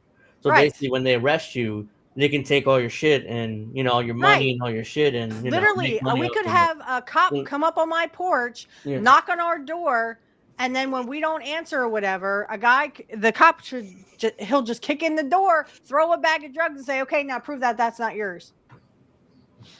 So It's guilty until proven innocent. And they can do it if you don't have that. What I suggest you do is document, audio, video, get all this shit you can and prove that these cops are literally corrupt. They're piggies. They want to fuck with poor people and they want your shit. If the bank can't come and take your house, guess what? The cops will. Yeah. Real talk. Barrios owns a trucking company, Paqueta El Guerrero, that employed the driver. He told AP that he hires people with work authorization in the United States and was taken aback by the treatment of his employee and trailer. We did everything right, nothing to hide. That was ultimately what they found, said Barrios, who estimates he spent $20,000 in legal fees to cover his driver's name, to clear his driver's name, and to get the trailer out of impound. Border Patrol agents and local police departments have many names for these kinds of stops: whisper, intel, or wall stops. These stops are meant to conceal or wall off that the true reason for the stop is a tip by federal agents sitting miles away, watching data feeds and showing who's traveling on America's roads and predicting who is suspicious, quote unquote, according to documents and people interviewed by the AP. In 2022, a man from Houston had his car searched from top to bottom by Texas sheriff deputies outside of San Antonio, and he got a similar tip-off from Border Patrol agents about the driver, Alex Schott. Federal agents observed that Stock had made an overnight trip from Houston to Carrizo Springs, Texas, and back. They knew he stayed in a hotel about 80 miles from the U.S.-Mexico border. They knew that in the morning, Schott met a female colleague there before they drove together to a business meeting. At a Border Patrol's request, Schott was pulled over by Bexar County Sheriff's deputies. The deputies held Schott by the side of the road for more than an hour, searched his car, and found nothing. The beautiful thing about Texas traffic code is that there are thousands of things you can stop a vehicle for, said Joe Bob, the sheriff's deputy who stopped Schott's car, in a deposition in a lawsuit Schott filed alleging violation of his constitutional rights. So this guy actually is suing the Texas sheriff. As he should. Because if he did not consent to a search, that is a violation of your Fourth Amendment right if they search anyway. Yeah, so this technology has failed miserably over and over again, but they still use it to predict suspicious people. So it's the same thing with surveillance. That's why I agreed with you. I was telling my man this when I was watching Pro Pilled. You're about grocery stores watching you. Snow, I'm sorry. Mm-hmm. my mind is going a million miles a minute. So when I was good. talking to my man and I was saying, they want this profile on you so they can do what they call preventive policing. Because maybe in the future you might commit a crime. You might not, but they can stop you beforehand, right? So they can just show up at your door one day, kick it in, and do that no-knock warrant and say, "Well, we were just doing a health check or something, welfare check, wellness check, wellness check or whatever," and they can kick down the door and say, "Well, we think you're going to commit a crime, so you have to come with us." No, how about you go fuck yourself and go suck a dick, and I'll remain a citizen who doesn't do any fucking thing wrong. But this gets How many worse. is that now? Yeah, at least 10. It says worse though. According to testimony and documents released as part of the Schott lawsuit, Bab was on a group chat with federal agents called Northwest Highway. Bab deleted the WhatsApp chat off his phone, but Schott's lawyers were able to recover some of the texts. Through a public record request, the AP obtained more than 70 pages of the Northwest Highway group chats from June to July of this year from a Texas county that had at least one sheriff's deputy active in the chat. The AP was able to associate numerous phone numbers, sets of documents with Border Patrol agents and Texas law enforcement officials. The chat log showed Border Patrol and Texas Sheriff tips about vehicle travel patterns based on suspicions about little more than someone taking a quick trip to the border region and back. The chat shows how thoroughly Texas highways are surveilled by this federal partnership and how much detailed information is informally shared. In one exchange, Again, are they law going to enforcement Canada and doing that for the white people? No, they just do that for Latinos. Fuck you. this entire article is on the U.S.-Mexico border. There's very little mention about the U.S.-Canadian border. Or any of the white people that come over here on planes. Mhm. Sorry, no offense. No, we know you're white. You're Canadian. All good. We love you. In one exchange, a law enforcement official, including a photo of someone's driver license, and told the group the person who identified using the abbreviation for someone in the country illegally was headed westbound. Need BP, responded a group member whose number was labeled as BP Intel. Yes, sir, the official answered, and a Border Patrol agent was en route. Border Patrol agents and local law enforcement shared information about U.S. citizens' social media profiles and home addresses with each other after stopping them on the road. Chat showed Border Patrol was also able to determine whether vehicles were rentals, whether drivers worked for rideshare services like Uber and Lyft and stuff like that. Right, and it's not just how much longer is this article? But this is pretty not long, much but different than what let the me cops see. are doing. And Yeah, these are pretty just long. mall cops. These are just Border Patrol cops who Well, you think guys they're get the point. cowboys, baby, but they're not. But even real law enforcement is doing this as well. They can tell, they know what your address is, and just from all the data they collected during these apps on your phone, they can get your address. They know your numbers. They know your kids' names. They know everything about you. And they're getting it from, the apps on your phone that literally are reporting back to these, if you have your location on, and that's where they get these pings, and that's where they can say, well, you were here at this time and at this date. And if you're Latino, it's worse, because there was a guy, Jorge or something, was arrested on suspicion of murder when he wasn't even in the fucking area, and he had witnesses too. So they don't care as long. Hey, well, it says you were here at this time at this date. Case closed. Bye bye. Go rot in hell. Go rot in jail. Right. So the whole point of the whole pre-crime, the whole point of the whole pre-crime predictive policing sort of thing is essentially what this is they're trying to get to a point where it's thought policing, where it's thought crime, where any dissent against the main narrative, the main establishment, they just want a speed run to put you in jail. So instead of because poor people are the criminals. We're all the criminals, and the rich people, well, if they are criminals, that's just a Tuesday. No, remember, the real criminals are. Remember, we're communists. Yeah, we're all communists, and we're all criminals and cockroaches. It's part of that too, but they also just want to ensure that there's a system where they can essentially sell to the public. They can essentially sell to the public that what you are saying and what your thoughts are and what your interests are punishable, because then they can just connect you to we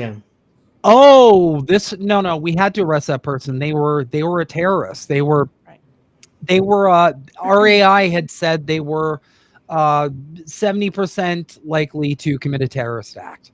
Right. That's the whole pipeline they're planning with all. And be obedient. Poor people, be obedient. So if we determine that you're a terrorist from what you say and your ideas and your hopes and your dreams and whatever, well, if we deem you a terrorist, then you are a terrorist and you have to come with us. Even if you don't think anyway, you think, love, happiness should enhance the world and whatever, and no more world hunger and that kind of thing. Even if you're a super duper great person with love in your heart, you still will be deemed a period. Sorry. You will be deemed a terrorist if you think, oh, well, maybe the government shouldn't have this much power to surveil us. I mean, what a radical idea, right? They want obedient people to say, well, that person is a terrorist, so just put them in jail. Even though they never hurt even a fly, they take the fly outside. They don't even kill the fly. That's what I'm getting at. They're literally trying to do that preventive policing so they can surveil everyone. So you have obedient people who do the bidding of, It's You like suck the dick of the rich. There you go. It's like Minority Report. Like we're living through Minority Report. Predictive crime, thought crime. Don't even think about killing somebody, or else you'll be arrested. Yeah, don't even think about threatening someone or beating someone up in your dreams. There hasn't been a sequel to that.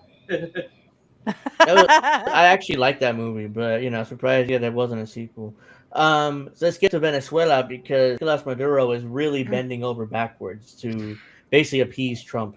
There's another example. Oh God, you're not going to appease Trump. Venezuela allows U.S. to continue deportation flights despite Trump order to close airspace. More than 13,000 people have been deported from the U.S. to Venezuela this year. There's another example of Maduro just bending over backwards to appease Trump. He doesn't want, for some reason, he's thinking, well, if I just suck the dick of Donald Trump, then I don't have to, go to war with the U.S. and lose my whole life or my, country. Continue to stand with his own.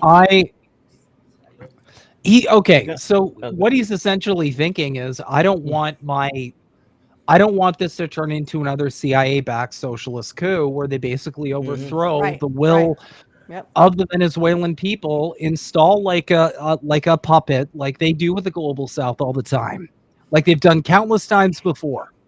Yeah. I don't want the United States to fucking do that. And what he's doing is he's signaling that he's not acting in bad faith here, because he also correctly understands that, we live in a multipolar world now. So the plan is to essentially make US just look like the total bad guy. And if he's smart, what he will do is he will find a way to counter all of the propaganda narratives that are being spun about Venezuela.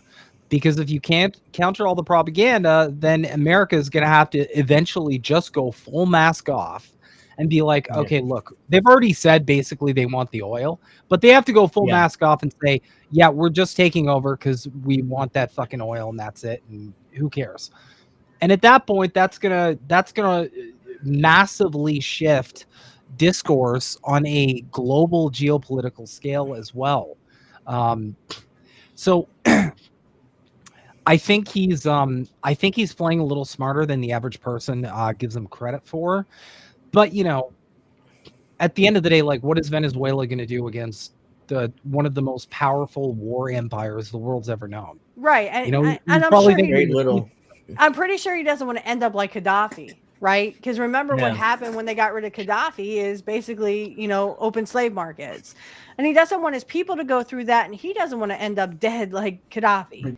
So I'm not saying he's not smart. Oh, he's very smart. I just think it's sad that he has to play this game of, hey, let's suck Trump's dick and do whatever he wants to do. And it's probably not going to work anyway. He's probably still going to get overthrown. Yeah. Unfortunately, Trump is not really in charge of foreign policy. It's Marco Rubio. He's the one. He's the one, even talking in Trump's ear, like, "Hey, let's do that. We got to get rid of these socialists in South America." And Trump's like, "Yeah, of course, get rid of socialists. Get rid of." That's true. Socialists. We gotta kill the commies. We gotta kill the commies. Bro, Rubio's gonna next his blood on Maduro like he did with Gaddafi, or that infamous. No doubt about that. Yeah, no doubt about that. We can't hear you, Angel. Oh. Breaking. Angel has died. And it's not me. I can hear everybody else. It's not me this time. Yeah, I swears. I can't hear him. Okay, so we'll just stall for him. So despite him getting a new computer, he's still having connection issues. Well, that's just because of probably his internet. Can you hear us now, Angel? Talk. Oh, no. Okay, yeah, you're good. Good. All right. I had a glitch there. Sorry about that. I think it's your internet connection again, right? It could be. I don't know. Might just switch networks or routers or whatever it is, Well, you went to Comcast, didn't you? Yeah, I have Comcast here. Yeah. The government, Nicolas Maduro, has approved a migrant repatriation flight from the U.S., allowing the U.S. to continue deportation flights to Venezuela, despite President Trump's country airspace to be closed. The Aeronautic as well as receive a request from the government of the United States to restart migrant repatriation flights from that country to Venezuela, Venezuela's transportation ministry said in a statement. Over the weekend, Trump declared the airspace above and surrounding Venezuela to be closed in its entirety, suggesting that he was going to enforce a no-fly zone over which would be an act of war. In response, Venezuela's government called the declaration illegal and said Trump's announcement unilaterally suspended the Venezuelan migrant flights that were regularly and weekly being carried out. Those deportation flights appear to be back on. Despite the major U.S. military buildup in the Caribbean, U.S. demands from Maduro to cede power and threats of war, Venezuela has continued to cooperate on deportations and had made it clear it's willing to work with the Trump administration. According to the Associated Press, more than 13,000 Venezuelans have returned to the country this year on flights from the U.S. President Trump recently spoke with Maduro by phone, and according to media reports, the only way the Venezuelan leader could save himself and his family is if they flee the country. The demand suggests that the U.S. fuck you, Trump. to maintain the pressure on Venezuela continue moving closer to war despite the Venezuelan government's cooperation. So it doesn't matter this is going to be just like Gaddafi. They're going to. It's like only way you could save yourself is fleeing the country. So just leave your own country, basically. And, how about you leave, Trump, and there will be parties in the streets. Yeah. Uh-huh. And why doesn't Valentina Gomez leave as well? That would be helpful. Yeah. That's all I can say. Yeah. Because Trump very just endorsed her opponent in the GOP race, so she's done. yeah, she has very little chance of winning. So we have the pontiff. Pope Leo warns the U.S. against launching a war in Venezuela to remove Maduro. The U.S.-born pontiff said bishops in Venezuela, a majority Catholic nation, are looking to calm the situation. Pope Leo XIV has warned the U.S. against invading Venezuela to oust President Nicolas Maduro amid a major U.S. military buildup in the Caribbean and threats of the U.S. launching a regime change war. Mm-hmm. What happened to Tulsi Gabbard? I thought she was against I agree with him, wars. but doesn't he have a bunch of pedophile priests he has to worry about? Shouldn't you make pedophilia kind of illegal? That's the problem in the Catholic Church, and it has been for 100 years at least, maybe longer. Well, Angel, to answer your question, Bernie became a cuck to Biden, and Tulsi's become a cuck to Trump. So yeah, I mean, and so has essentially how it goes. Yeah, Leo was asked about the U.S. threats against Venezuela during a press conference he held on his way back from Lebanon, where he prayed for peace in the war-torn nation that faces the threat of escalation of ongoing Israeli attacks. The U.S.-born pontiff pointed out to reporters that mixed signals come from the Trump administration and urged dialogue.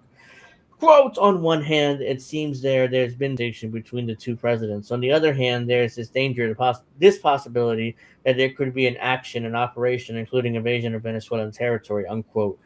Of course, don't forget, Mamdani is also parroting the Venezuela propaganda. Oh, yeah, he literally is. Bent the knee to Trump and sucked his dick and everything. He went on Jorge Ramos's podcast, basically bent the knee to Trump, saying, "Oh yeah, these are dictators." Exposed a few years ago. Yeah.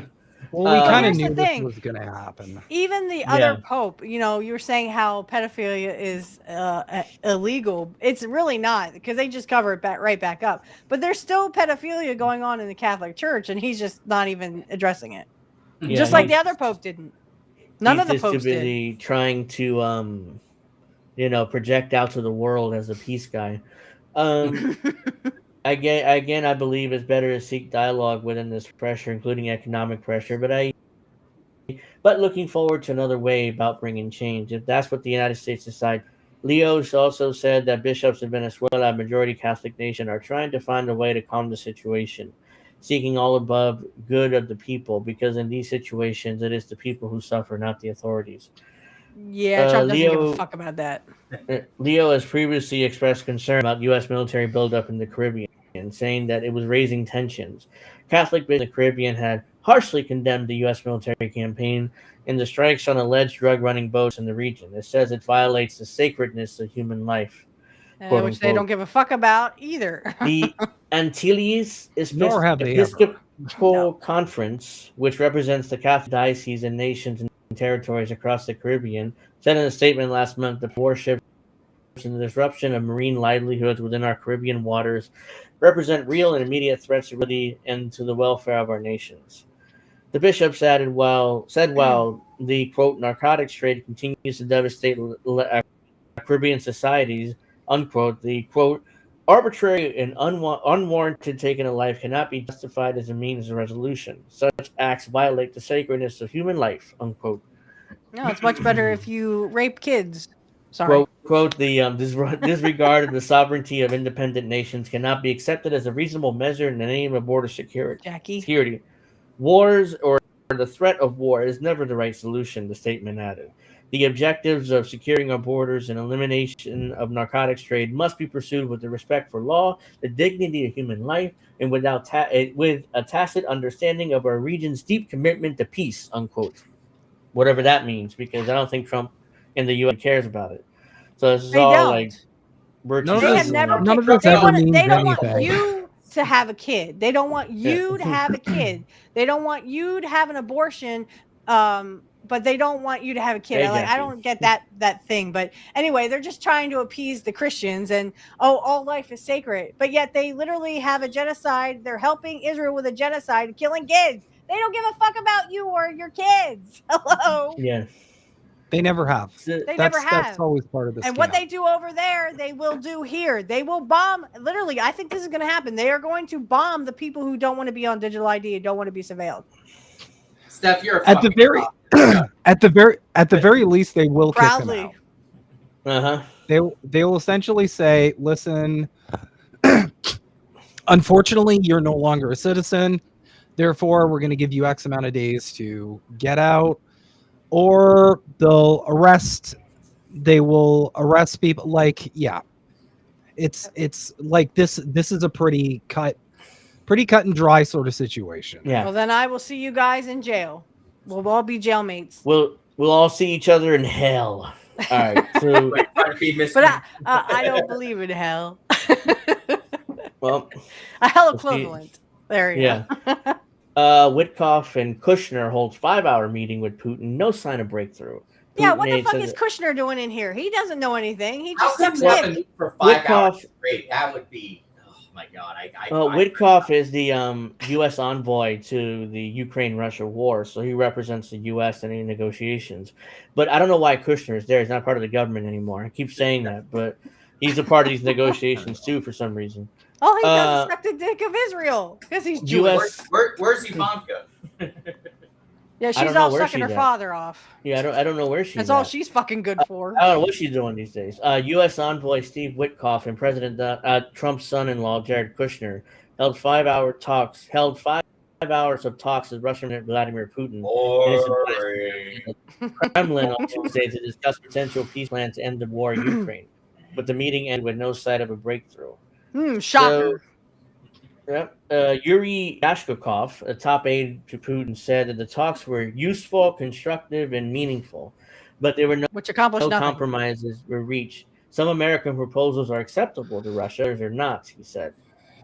Yushakov said that the U.S. presented proposals on territorial control, one of the main sticking points in negotiations, and declined to share more details about the conversation. Yeah, we're not going to hear any more details.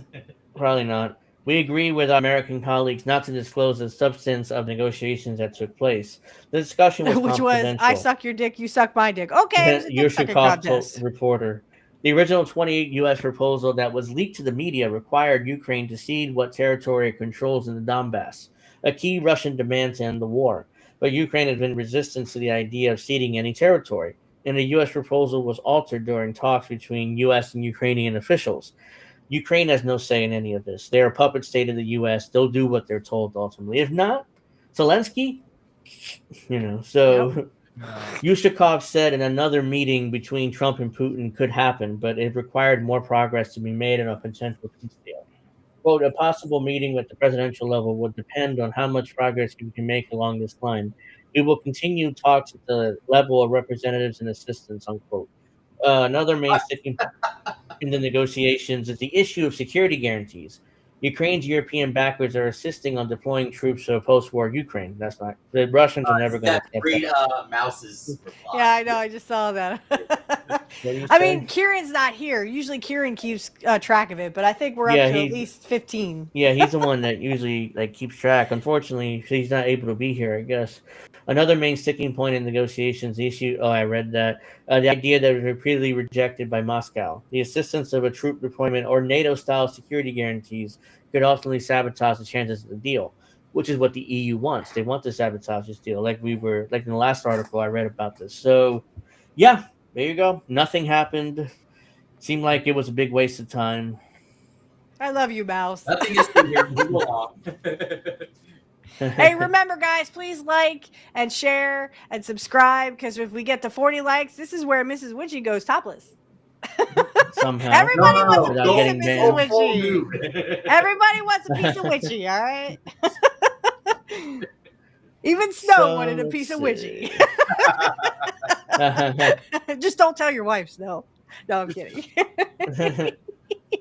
Oh, let's cover this real quick. Yeah, be sure to like it as much as you can. Subscribe. Yeah. Here we go.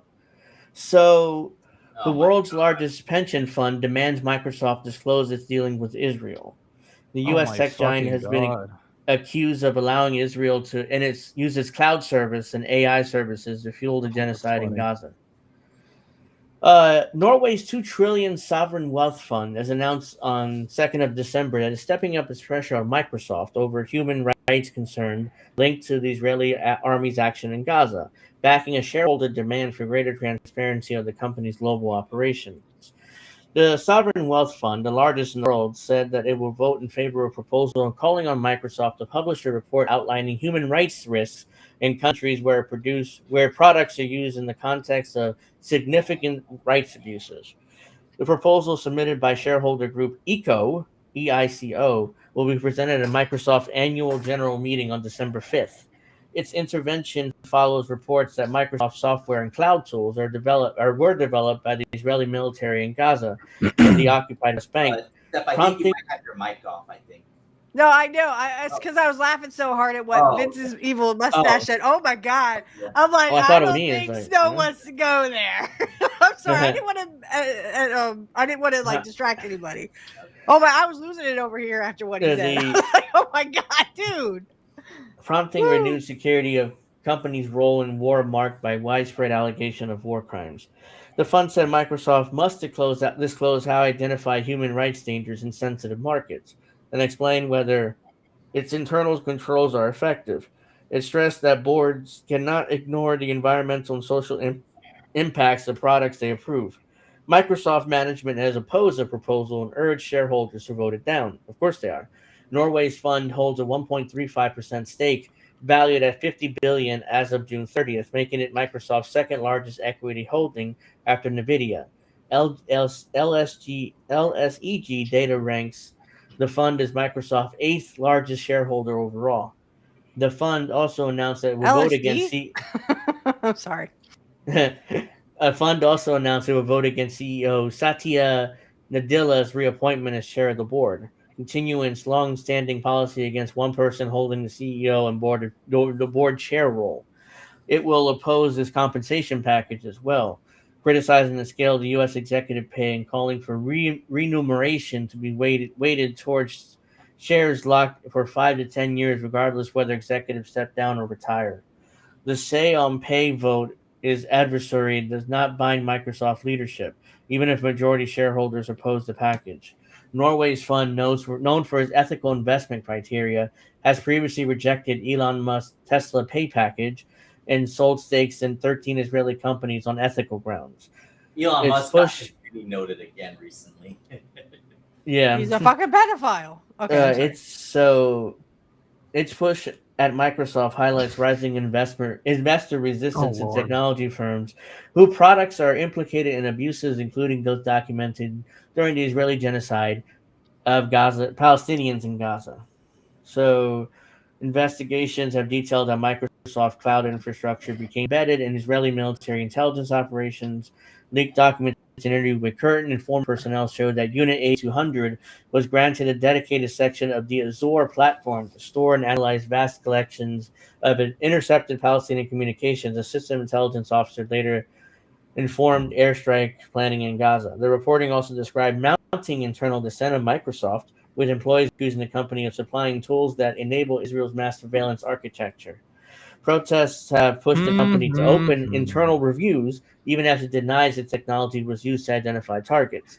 Documents cited by Bloomberg show Microsoft sought FBI assistance to track demonstration by staff demanding the company sever its ties to Israel. So Microsoft is desperate for FBI assistance to track their own employees that are demanding the company sever ties with Israel. I still can't believe that Microsoft has pretty much killed Xbox. Well, not only that, but I mean, I wouldn't use the cloud. I don't use OneDrive at all. And I suggest to everyone else, do not use OneDrive because they will look at your shit. Yeah. No doubt. I'm sorry, Snow. When Vince said that, I was like, "Oh my god, I gotta get on mute." This would be Vince McMahon's evil hair dye or whatever, something like that. Evil mustache. I told you, everybody wants a piece of Witchy, and everyone wants a piece of Snow. Yeah. Well, I'm flattered, Vince McMahon. I have my inspector. What? Oh wait, no. Only his mustache. Yeah, Correction. just his evil mustache. Just the mustache, guys. Sorry. This is trying to remain objective here. This is from U.S. Southern Command, or Southcom. So, December 4th, at the direction of Secretary of War Pete Hegseth, blah, blah, blah, they bombed a kinetic strike on a vessel, international waters operated by a designated terrorist organization, intelligence confirmed, blah, blah, but look at this. This looks like Call of Duty. Like, yeah. I mean, that's what they think they're doing. Only in, like, real life. Yeah, so this looks like any Call of Duty story mission where you have like a drone and you just bomb the shit out of everybody on top. Except Black Ops 7.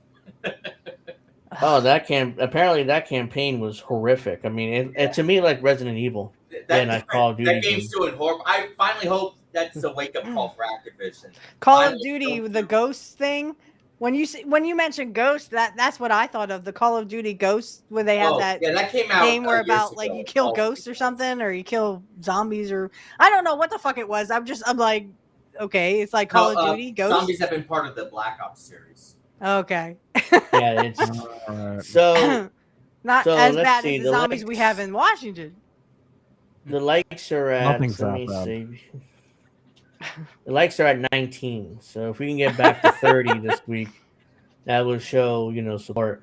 This is Benjamin Netanyahu back in the 80s. If we get 40 likes, then Mrs. Witchy goes topless. Israel owns and controls the U.S. So this is Netanyahu out loud. admitting in the 80s. Do this. Let's see. אבל אנחנו הולכים למסלול התנגשות עם הממשל האמריקאי. ארצות הברית זה לא מקשה אחת, זה לא מקשה אחת. יש את הסנאט, יש את הקונגרס, יש את הכוח היהודי שהוא עצום, יותר חזק משהיה אי פעם. יש דעת קהל, יש לנו כוחות כבירים בדעת הקהל שמתנגדים למדיניות הזאת. גדולי הפרשנים, אמריקה לא תכפה לנו דבר. America won't force us into anything. So Netanyahu, even in the 80s, knew that America would always bow down to Israel.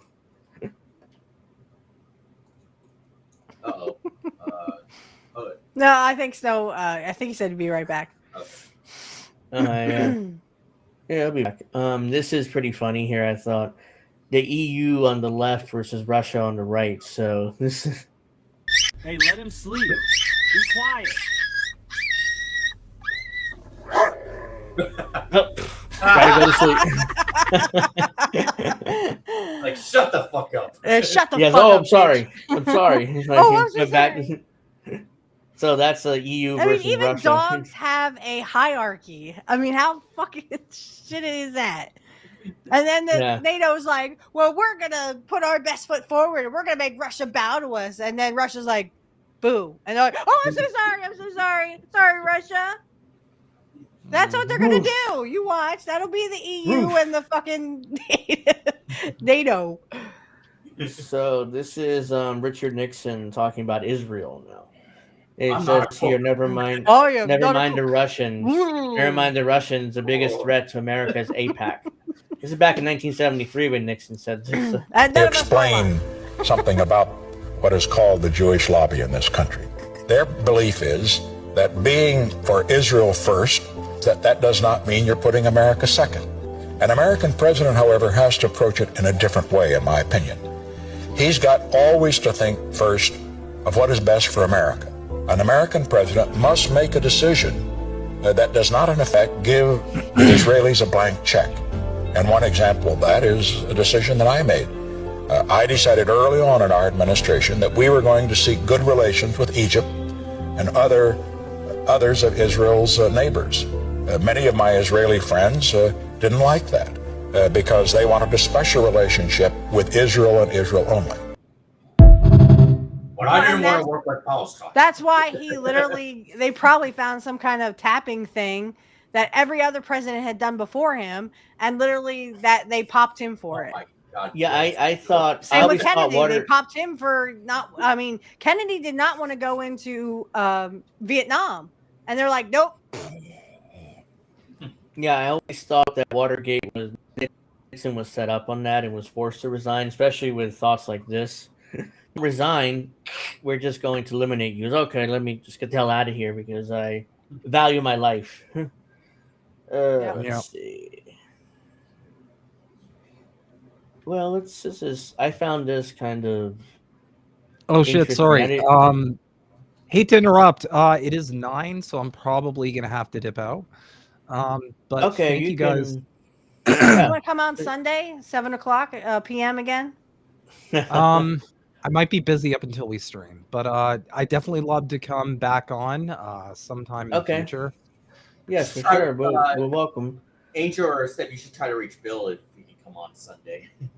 All right. Yeah, Bill's always a good time. It's always fun. Anyways, guys. Well, he loves to make fun of wrestling. That's why.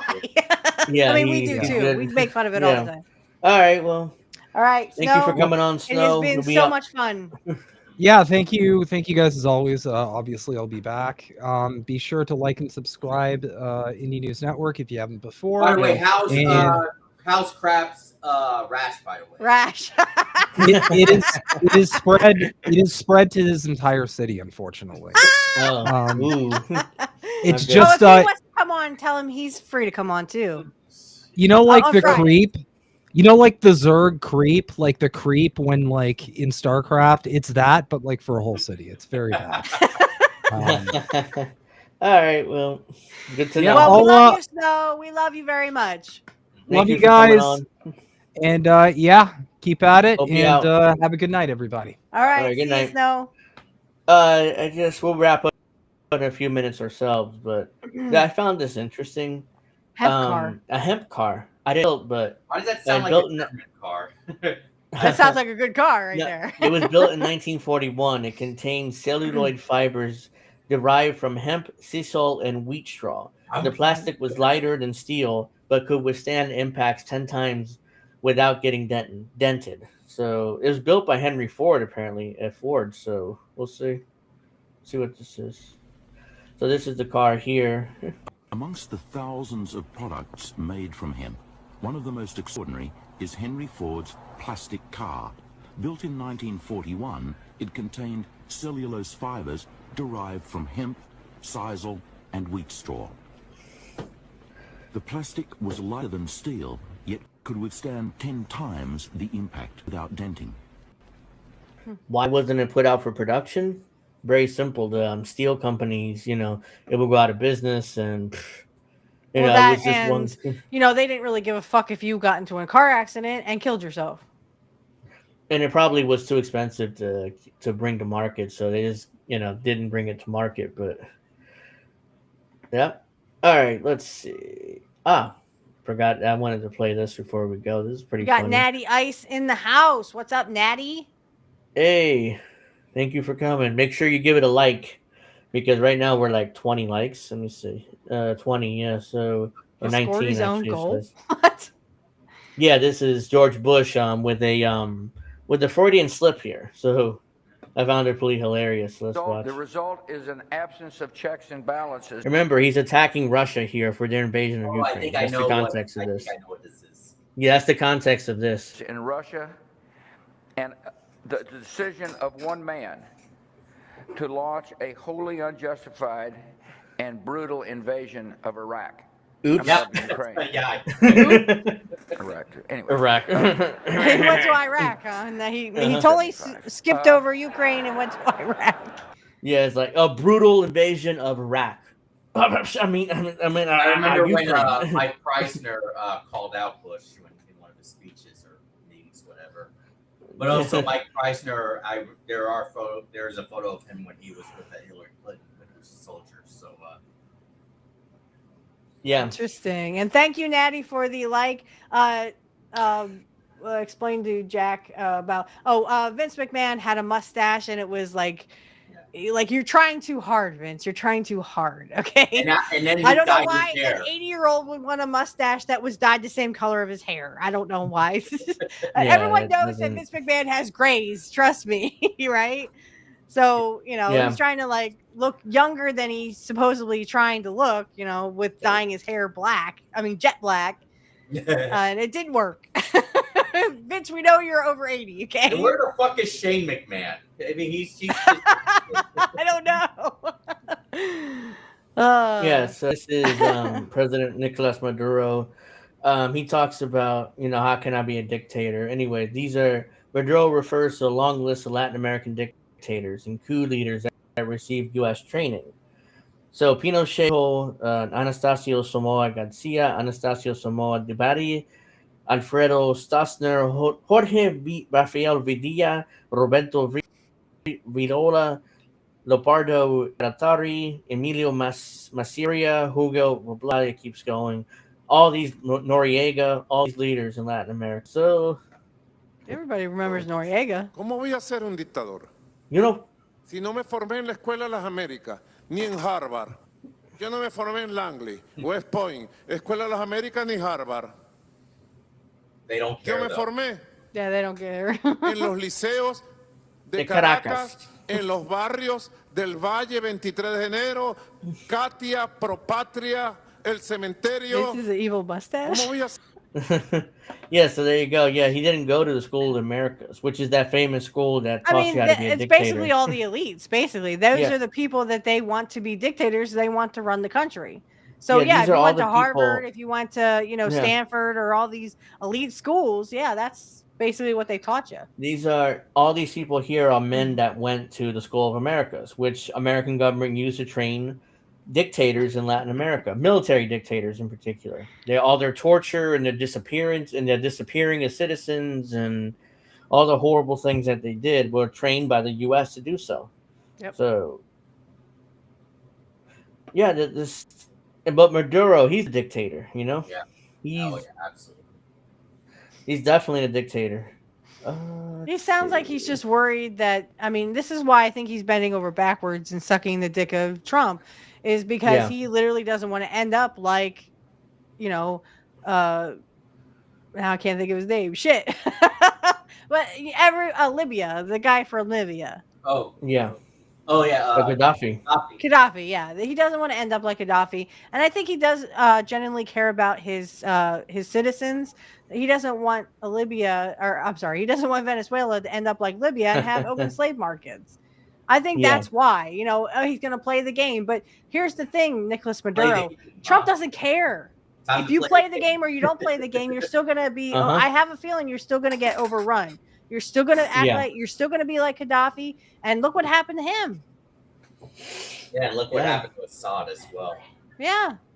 So don't play the game. Defend your people. Defend yourself. God. Fuck Triple H. Yeah.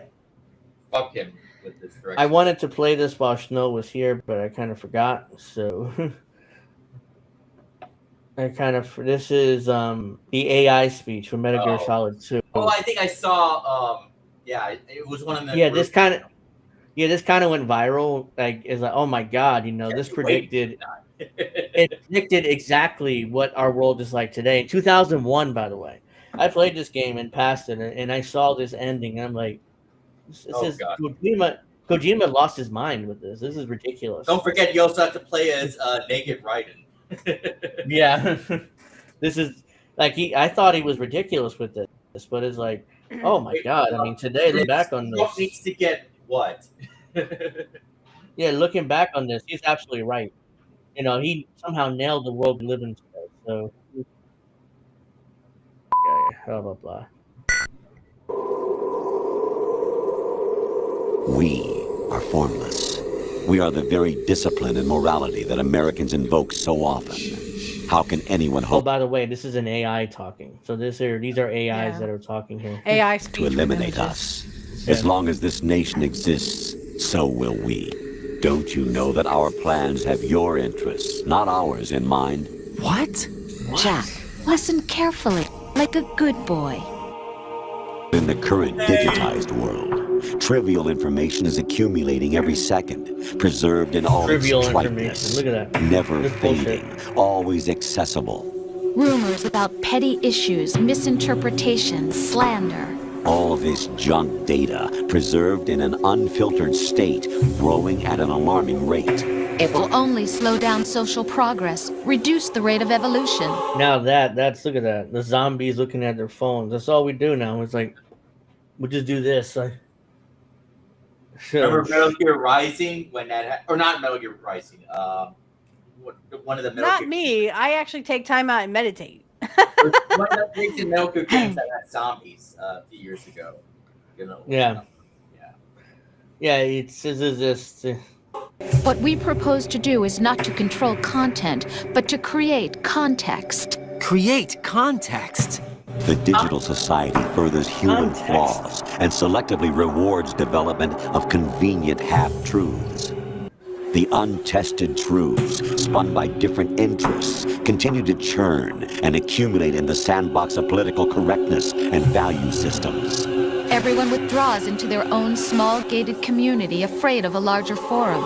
They stay 50-minute inside cities. their little ponds, leaking whatever truth suits them into the growing cesspool of society at large. We all do this. I mean, most people do this. We hide in our own little corner of the internet with people that agree with us, and we very rarely talk to anybody else. So it reinforces our own beliefs. You know, it's around and round and round we go, you know, in a circle. The different cardinal truths neither clash nor mesh.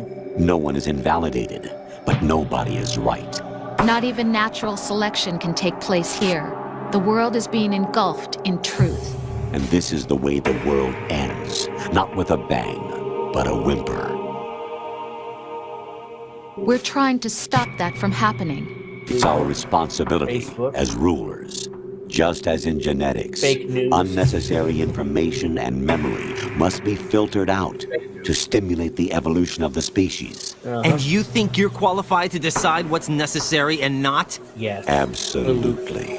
Who else could wade through the sea of garbage you people produce, retrieve valuable truths, and even interpret their meaning for later generations?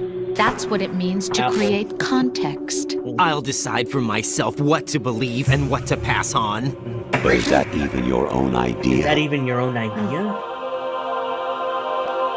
Yeah, because I don't Your watch id- anything but indie. Is that Markiplier? Yeah. Your It's a good thing they ideas don't come have kid from on your, there. I'd be pissed if they had kid on there. or do your ideas come from your favorite influencers, which are No. you know these Joe Rogan. I don't watch Joe or- Rogan. I hate Joe Rogan. Oh, Snow had something about that where Rogan has literally just, you know, basically made sheeple out of his fans. Yeah, and now But I will he's like, say, Kyle Kowinski has Joe Rogan syndrome right now, or derangement syndrome. Ugh. he's lost his mind. Oh, what happened? Do you feel lost? Why not try a bit of soul searching? Don't think you'll find anything, though. That's the proof of your incompetence right there. You lack the qualifications to exercise free will. Should someone like that be able to Wikipedia. decide what is truth? Should someone like you even have the right to decide? You've done nothing but abuse your freedom. You don't deserve to be free. We're not the Yes, I ones do. smothering the world.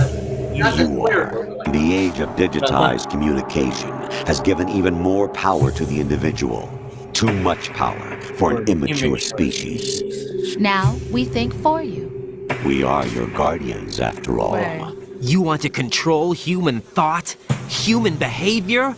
Well, they Of will with the course. sheeple. Anything can be quantified nowadays. You fell in love with me just as you were meant to, after all. Isn't that right, Jack? So you see, You're a perfect representative of the masses we need to protect. Your persona, experiences, triumphs, and defeats are nothing but byproducts.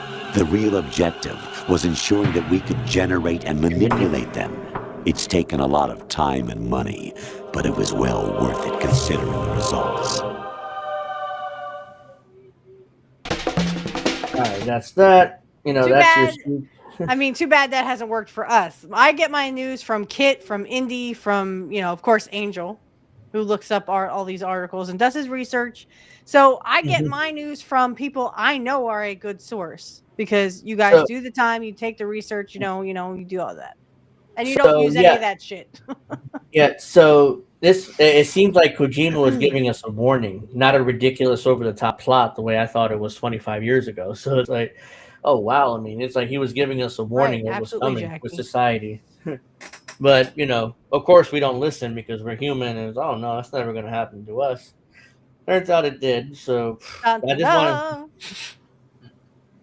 All right, let me see here. Anything I else? agree, Jackie. Hey, we really got to go. Oh yeah, so it's 9:19. Right. Okay, yeah, so I think I'll just save that for next week then. Yeah, before we go, let me see, where is it? Yeah, let's a couple things, Angel. One for Sunday. Oops.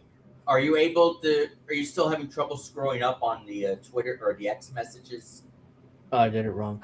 No, I haven't yet. I haven't had a problem with it now. I think that was an internet issue last week. Yeah. And also because what is it? Because you were still I still see you lagging today. You might want to download videos just so that we get good connection for the videos on Sunday. Okay, yeah, because Hall of Fame, INN supporters Hall of Yeah, Fame. so- Wow, look at all these people! Yay! Yeah, so if you guys are able to donate to us at INN, we greatly appreciate it. We understand it's the holidays and there's money, you have to, to buy presents and stuff for you and your family. We understand that. But if you're able to donate, we have some links here for you. We greatly appreciate it. We have Cash Good night, App, Anthony. Cash App / $Indie News Network, Kofi, Kofi.com / 5 Indie News hours. Network. How are you 5 hours behind, Jacqueline? PayPal.me, Indie News Network. You can donate at our website, indienewsnow.com, or in our Substack, join memberships at indiesnewsletter.com or indiemediatoday.com. So you want to be on the Wall of Fame, that's how you do it. We're Eastern Standard Time. Alex is California, so he's Pacific. He's the only one. Yeah, so we're all in the Eastern. So, yeah, if you missed the show, go back and watch from the beginning. Make sure you like if you haven't already, because we do need the likes. We're at, let me see before we go, 24 likes. So we probably won't get to 40 this week either, but, we're closing in on 30 again, which is appreciated. So remember 40 likes. 40 likes. 40 likes. Everyone wants a piece of Witchy, all right? Yeah, they did. This is Cowboy Kitty. Oh, hey, Cowboy, what's up? Instead of Cowboy Kitty, they have the Anthony Malecki 8151, Natalie Williams. They took away our names. Yeah, instead we have our handles instead on YouTube, or Twitter or something. But yeah, so that'll do it for this week's episode because we do have to go. I mean, yeah, you take care too, Jackie, and thank you so much for thank everybody for coming in. Like I said, please hit that like button, because at 40, that's where Mrs. Witchy, everyone wants Mrs. Witchy, right? So we're gonna so please help us out, like, share, subscribe. If you can donate, please donate. Angel. well, we'll see you Sunday at 7 for Pro Wrestling Talk, because Sunday at 7, and that's where we get to talk pro wrestling. I do have to take my son to see Santa Claus tomorrow, and maybe I'll have a picture or two. Let's see. I'll send them both to you two on DMs. Okay. Because, no offense, I just I'm very selective of who I show my son's face to. Yeah, that's understandable these days. But yeah, sounds good. We'll see you guys Sunday at 7 for Pro Wrestling Talk. We'll be back, Angel, in the afternoon. Sunday at 7. We're going to talk pro wrestling. Yeah, we're going to be back on Angel. We'll probably be previewing John Cena's last match on Saturday night's main event. And I heard a rumor that Trump is coming, but Vince is not. Yeah, I saw that Trump was going That's to what I attend. heard. Yeah, that Trump's going to attend John Cena's final match against either And Vince Gunther, isn't. or LA Knight. So we'll find out tonight. Probably. I'm honestly rooting for Gunther because I don't want to see LA Knight lose again. It's like LA Knight's growing on me, and I can't. It's like, oh, he lost again. Yeah, so we'll find out tonight. We'll find out tonight LA on Knight, yeah. SmackDown. So yeah, we'll talk about that Sunday. We'll also talk about Braun Breaker's breakout promo, on Raw, establishing themselves a main eventer. We'll also talk about TNA getting their TV deal with AMC. So, And breaking news: AEW might not be on the air much How longer. come they haven't Amazon attacked CM Punk yet? Oh, that was it has to be Seth Rollins. Has to be. we don't know yet. That's a mystery still. So I don't. it'll probably be a mystery. Only be injured for like what, a month or something. That would. Because I don't think he was ever injured. I think they buffed it up again. They made it up. Oh my god. Fool me once, shame on me. Shame on Great job, shame on you. Whatever. Genius story. Yeah, see, Yeah, I didn't believe it. I was saying I don't believe it because I thought he was going to screw Punk, right? Yeah. Well, this is like screwing Punk because if this person had gone after, if Seth Rollins had gone after anybody else, this masked person went after anybody else, I would have said maybe it's Theory, maybe it's Austin Theory, maybe it's Jericho. You never know. But no, he went after Punk. And we all know that Seth Rollins hates CM Punk. No. Right? It's gonna be Adam Copeland. Oh god. Right, Cope. Yeah. Or no, what were they saying? John Moxley. Oh. John Moxley is still under contract with AEW. no way. You Yeah. idiots. All right. Where the fuck did you get John Moxley? We'll preview Saturday night's main event as well. Hopefully, we only have an hour, so we have to get through all that much as we can. But other than that, Angel in the Afternoon is next Friday at 7. Pro Wrestling Talk will be 7 again the Sunday after that because we got to watch John Cena's final match. Blah, blah, blah. Right. And then, we'll be back on Saturday right before Christmas. So the 20th, I believe that is. So, so make sure you check that all out. Angel in the Afternoon is going to be on schedule. Oh, 7 yeah. o'clock. Also, didn't you say we were going to do a GTA 6 episode this month? You got to stick that in there somewhere too. Yeah. But our Sundays are kind of full. December's pretty full because we got to do Pro Wrestling Talk on Sunday. Not to mention, I got to get Angel back on my show as well. Yeah, at some point. Any day during the week. It doesn't have to be a Sunday. So. You're right. But I'll try to stick it in there somehow. We'll see. I got to talk to Snow I and hope Crab. And that WWE, please, WWE, come here. Listen. Figure out what you're going to do with your library, and you better fucking keep your library because I want to watch old wrestling. It gives me a palate cleanser. Yeah, I think I love WWE. I love WWE. And it'll most likely end up on Netflix. That's what I've been reading. Because Netflix. Yeah, that's what they kind of been eyeing it. Like wink, wink, eyeing it. I mean, I have Netflix. I use my neighbors.